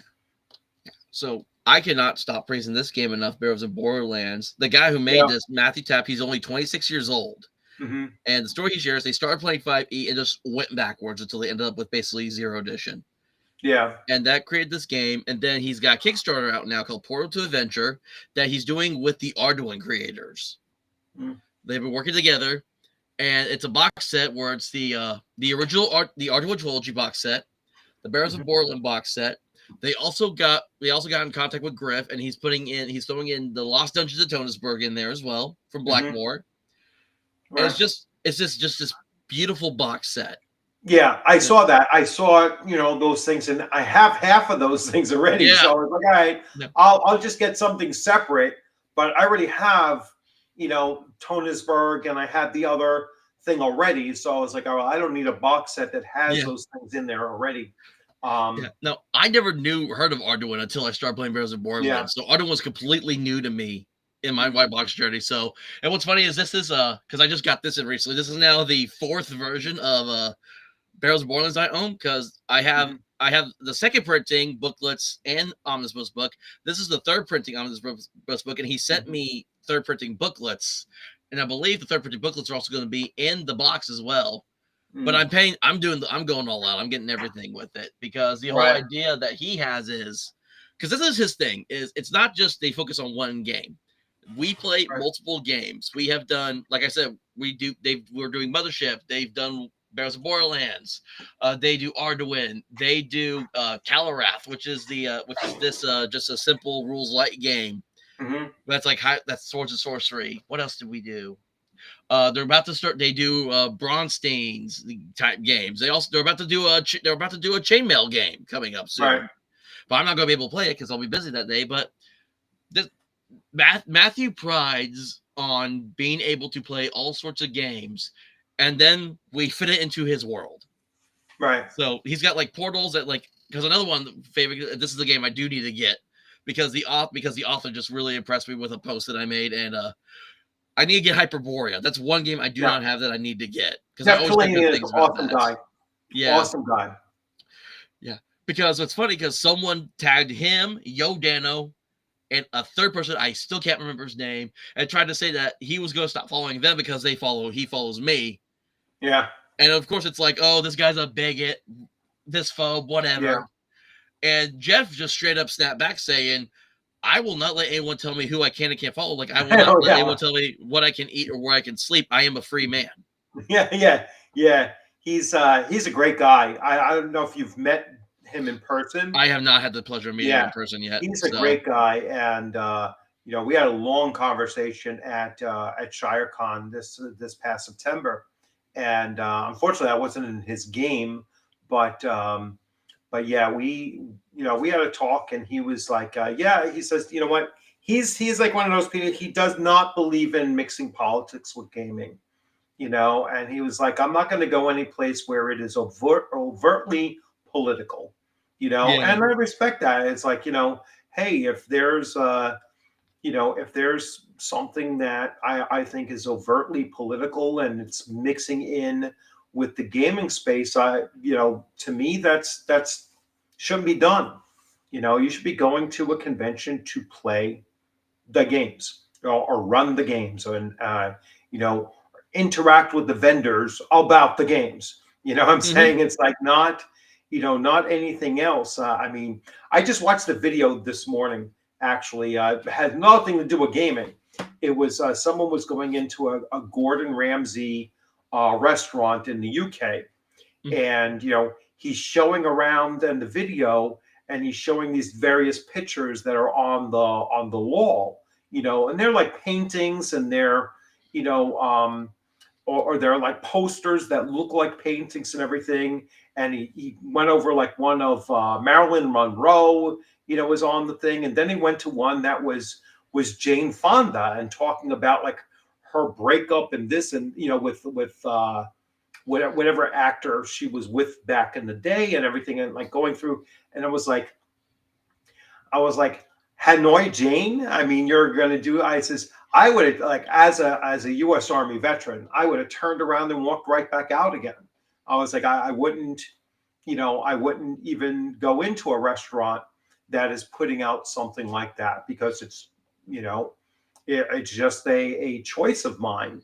And I was like, yeah, I would have just turned around and walked right back out, and that's, again, when you're running a restaurant, and you're going to put out something that is blatantly political.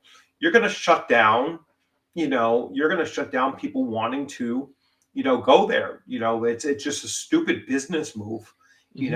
and gets back to like Green Ronin, when I attacked, the guy from Green Ronin, who was kind of begging people to give him money so he can fight his lawsuit against Diamond Oh yeah. Distribution. And I'm like, well, back in 2016, when you told all of us not to buy your stuff if we were conservative, Yep. I said, what? Maybe it would have been a good idea not to have told half the country don't buy my stuff, and you wouldn't be in this jam. It's like, plus on top of that, I mean, anybody with half a brain knew that Diamond Distribution, you know more well known for comic book distribution, has been on the verge of bankruptcy for freaking 10 years. So why are you going to put all your eggs in that basket when you know that at any time it's a consignment, right? So, you know, they're obligated to sell your product, not at a certain price point. But if they're in bankruptcy and they have to sell off to pay their creditors, they could sell your stuff off for a penny, if that's what's going to get them whole with their creditors. Yeah. So you're screwed. And you should have known that they were on that. So that's all I did, was I said, this is, you know your hindsight is certainly not, your hindsight and your foresight beyond that. You're not connecting this shit up, that you're having financial troubles because of your bad business decisions, and now you're going to beg us, for support. So I was like, hell no, I'm not going to. You told me not to do that, so I'm not. So and then some people were like, hey, you know what, I agree with you. And then they got banned from going to a convention because they agreed with me when I just said, hey, maybe you shouldn't have told people not to buy your stuff. And it was like, I was like, well, that wasn't a bright move on that part, Mhm. that part of the convention, because now you just burnt a whole bunch of people that would have gone and that aren't going now. So it's a, you know, it's that combination of, inserting politics into gaming that is just, just stupid. It's not a great business move. And then you get these other things of, like pushing that agenda that what Wizards of the Coast is, just pushing a lifestyle product. They're not pushing a game, they're pushing a lifestyle product. And that's what that whole image, evoked, was just people saying, we're tired of this. We're tired of this being crammed down. And that's why I said, listen, I didn't even consider that D&D. I said, so why are we giving it, any kind of, air beneath its wings to let it rise up by just even referring to it as D&D? It is not D&D, hasn't been since 2019, and we should just let it die on the vine. I couldn't agree more Hey, with Paul, that. how's it going? Oops, sorry, I had myself muted there. No worries. Yeah, speaking about cancellation at cons, I was checking there's a lot of communication for Gamehole that goes on Facebook, and I guess somebody was really peeved to find a VentureCon 5. Yes. Did you see that? Where they put out, one guy put out a bounty where he would pay $1 for every one of those flyers people gave to. It's ridiculous. Yeah. You're talking about, well, he has me blocked on Facebook. Who does? And yet he denies that he knows who I am. But I was like, oh, you have me blocked everywhere, but you don't know who I am. Right. But I know who that is. Yeah. Oh, yeah. Okay. He did a video too on it. So. Oh boy. Yeah. Yeah. So he did 2 videos on it. He was like, oh, this is so funny, and people like, oh, just another incel. I was like, okay, somebody with 5 children is not an incel. I was gonna say, doesn't he? He has like 3 daughters. Yeah, he's like always has videos where he's taking care of his kids, and they're like, "Look at this loser incel," and then you look at them, and they're like, "Yeah, it's like half pink mohawk living in a dungeon somewhere." Love me some Chult. All right. Yeah. So anyway, I saw that too, and I was like, you know what? It's just ridiculous. I mean, you're gonna sit here and give $100 to destroy the flyers of some guy who wants to just run a con. Yeah. And it's, I guess Gamehole is very local for him anyway. So he probably just drove by or probably had some people, hey, pass these out if you're going, Well, he used to run games at it, but they pulled him from the schedule. So I don't think he's now kind of persona non grata for that con, unfortunately. Yeah. There was supposed to be a local con in my area, nothing too crazy, just a local old school gaming convention where they were having old school D&D, they were doing Castles and Crusades, they were going to have Battletech, and I was going to run Barrels and Borderlands there. And apparently, the online activists of Facebook decided to go around in their groups to tell people, hey, don't sign up for this because this guy doesn't believe like we believe. And so not a lot of people bought tickets for the convention, so we end up having to cancel and refunding everyone's money. Oh, wow. Isn't that crazy? Like, they're like, we have to destroy their fun and make it so that they can't do anything anywhere, but we're the good guys. Yeah, because I know, I talk about politics, I shout out my opinions from the rooftops all day, every day. But when you get me at a table, you're not going to hear any of that from me. I'm there to roll dice. I'm here to play a game. I'm here to have fun. And it's like, even if you disagree with me, have a good night, Earthbound Misfits. Sorry, guys. Keep on talking. Yeah. Yeah. So if we can both, if we're both able with our opposing viewpoints, we're able to shut up for 2 hours to just play a game. I'm fine playing with you if you're fine playing with me. But it's gotten to the point where it's like we can't even do that anymore. Well, that's why I've been saying we have to keep on supporting each other. We have to get out there. We have to get our support our channels. We have to support each other in our gaming. When we go to conventions, we got to run these conventions. We have to run these games at these conventions. We have to support the conventions that we're going to. You know what I'm saying? It's like their voice shouldn't be louder than our collective voices to say, hey, that convention is close to me, I'm going.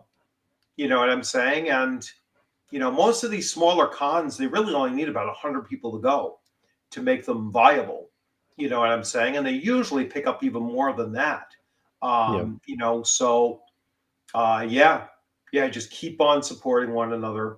Keep on supporting our game systems, keep on supporting our cons and, and our YouTube channels and everything like that. And we will prevail in the long run. All right. I ran Horde Wars a couple months back in July at another different local convention that we had, and to great reviews. People loved the game. And it's funny because the second game that I ran, it was all young 5e players because they're trying to figure out why the magic is so restrictive and all that, and they're trying to figure out why is the goblins invading the town? Why did they take the farmer's wife and daughters? I'm like, guys, It's really not that deep. These are goblins. Goblins are monsters. They're going to eat these people because they need food. So now the farmer needs you all to go hunt them. It's not that deep. Mm. It was just funny to see like night and day between the first game, which was all like older guys that were just like, okay, kill the goblins, let's go. And then the second group that was like, why are they doing this?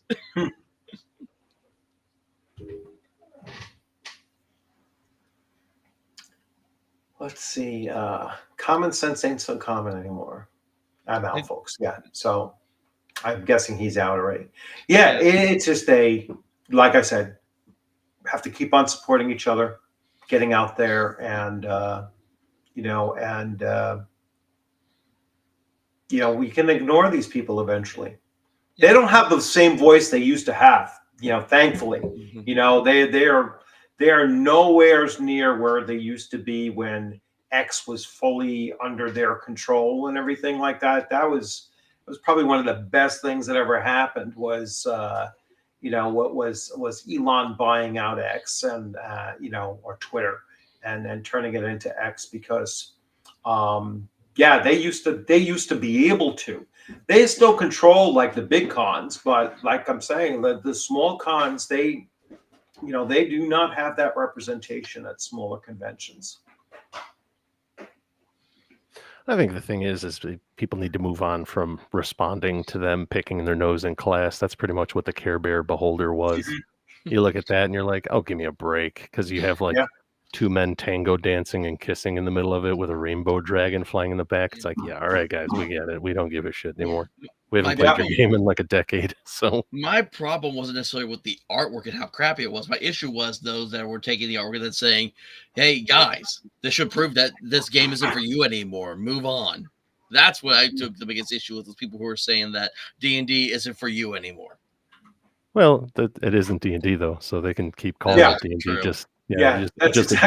Just ignore them because that's what they're doing. They're trying to say, hey, see, chuds, we owned you. And it's like, no, we're busy playing other games. We don't give a fuck. Exactly. Who are you again? Exactly. Yeah. You just have to ignore them. I think that's the problem. That's what we're doing with some of these people that try to treat me and call me all strange. I'm like, who are you again? Yeah. Who exactly are you? Do you have a channel? Do you do anything? That's the problem is it's, what's that speech that Teddy Roosevelt had, the man in the arena? None of these people have any blood and sweat in the game at all. They don't have a channel. They don't do anything. They just sit there and criticize. So just ignore them. They're not worth your time. Yeah, there are things that in the short amount of time I've been playing Barrels of Borderlands with the creator, there are things that I have contributed to that have actually made it in the third printing of this book that he's actually put in just because. Like, there's literally a whole section in here about horses because I had this weird autistic moment about trying to figure out how horses worked in the game. Because they said one thing on one page and it said something on another page. I'm trying to figure out how it works because I wanted to play the game correctly. And then there was another item that I had a character from a past game discover. And that item, after it got statted out because it was just a random rolled up one, got put in the book.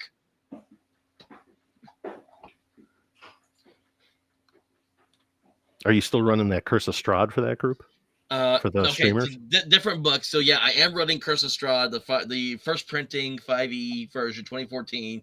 I tried to give it some different system with it, and I couldn't. But the thing is, I told them that once we're done finishing that game, I am going to be introducing him to different systems. I will be trying to help them step away from D&D and get some new systems on their table.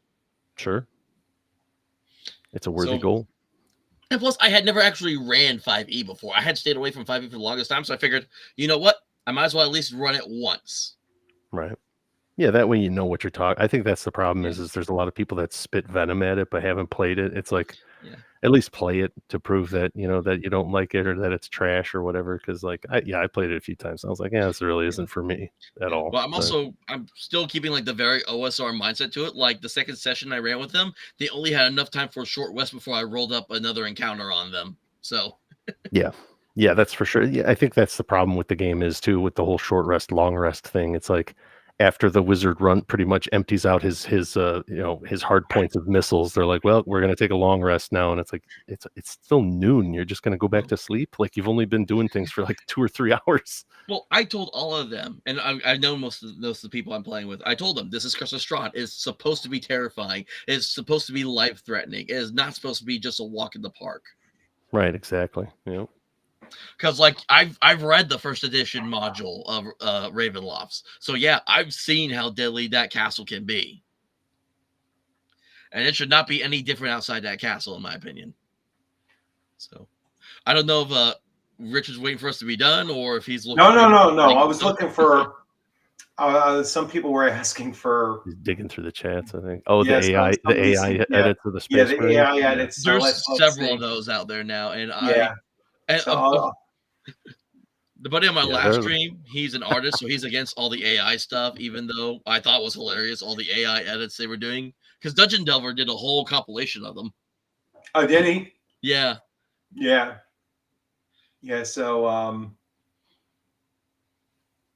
mean, all of these are, which one is this? Oh, my God. Yeah. I haven't seen this one yet. Oh, no. I think I may have seen that one in passing. But yeah, I haven't seen this one yet either. There you go. And that's why you got to kill the orcs.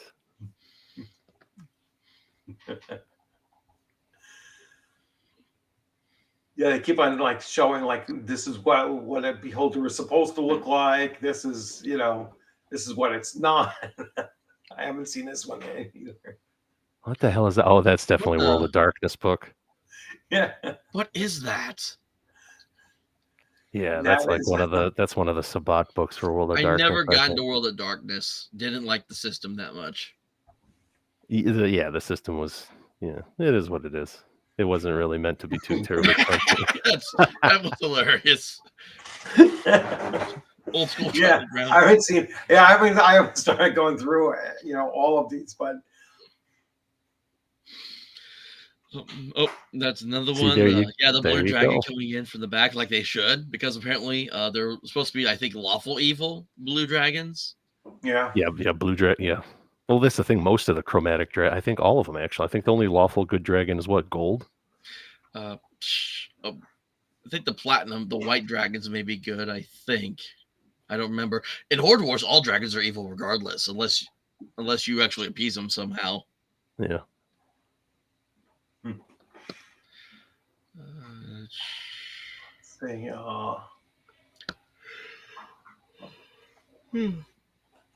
Excuse me. That's the problem with most of their artwork. There's neither a dungeon and or a dragon that's menacing. Oh yeah, ever. Yeah. Like how, I remember I was showing on another stream that I just happened to call in on one point. How we in the Horde Wars game I took in a couple weeks ago, we fought an entire bandit camp, killed the leader and all the bandits, every single one of them, and the guy was like, "Bandits don't get used often enough." Well, didn't they have a whole thing like, they're like at one point somebody was doing the socio-political, like, we shouldn't just be killing bandits because, just because they're of low income, blah, blah, blah. And it was like, oh my God, they tried to make them out to be like the economically oppressed. Try to make them Robin Hood like. Yeah, people. Right. They were pretty much doing the completely different mindsets. Merry men are not the same as bandits. We need to side with the criminal. Now, if you want to do that kind of a campaign, go on ahead. I'm sure that would be different and interesting if you want to do like a completely criminal campaign. That's what I'm doing, gangbusters. Yeah. Anyway, and I also got a Mafia game that's it's a D10. It's just a D10 modifier system. That's the same thing that I started doing. So yeah. All right, guys. So anyway, I am going to wrap this one up, guys. But thanks a lot for coming on in, and I will wrap it up with a comment again. Support each other, support the OSR, support independent games out there. When you go to conventions, if you're running games, run anything but, anything but, whether it's Wizards of the Coast or even Paizo or anything like that, run smaller publishers, smaller game systems. game systems that are going to be, something unique for the players to actually, hey, I've never seen that before. Think about the quality of the game. Like, don't run out there and run like schlocky garbage either. Run something that you're fairly confident. This is a great game system, great for that kind of a setting to run at a convention and everything. Because not every game system, there's really great game systems out there, but they don't translate well to convention play. So be very, very purposeful in what you're going to run at a convention, and and make sure that it's something that people are going to be like, hey, that was a really cool experience, and I definitely want to, play that again, or run it myself, or buy it, or whatever. And and then again, like with the Facebook plays or YouTube or whatnot, keep on supporting each other. Go out there and be like, hey, I'll come on your stream, you come on my stream. We'll share experiences. We'll support one another like we're doing here, and saying, hey, you know what? If you're running a convention, if it's within your means to get there, then get there. You know what I'm saying? Do your best that you can to get there, and and then just network once you get to these smaller cons, and you'll start to see, the same thing. I know Eric Tenkar is probably talking about that very thing right now, is that when you're going to conventions, you're going to start seeing some of the same faces over and over again, and just hook up with each other and be like, hey, you know what? I'm going to this convention next. Where are you going to be? And playing each other's games and such, and you're going to have a great time.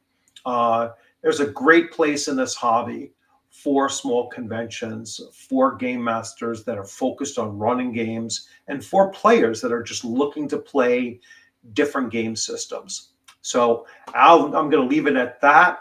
You guys, you have a great one. Thanks a lot for coming in. Everybody in the chat, thanks a lot for your contributions. For those of you that went over to Discord, I passed out those those invites to various roles and everything, and I'm looking forward to seeing you in those games. And you all have a good one. Have a good remainder of your weekend. And if you happen to have tomorrow off, like I do, so it's like a weird holiday, but it's like an Indian holiday from like India.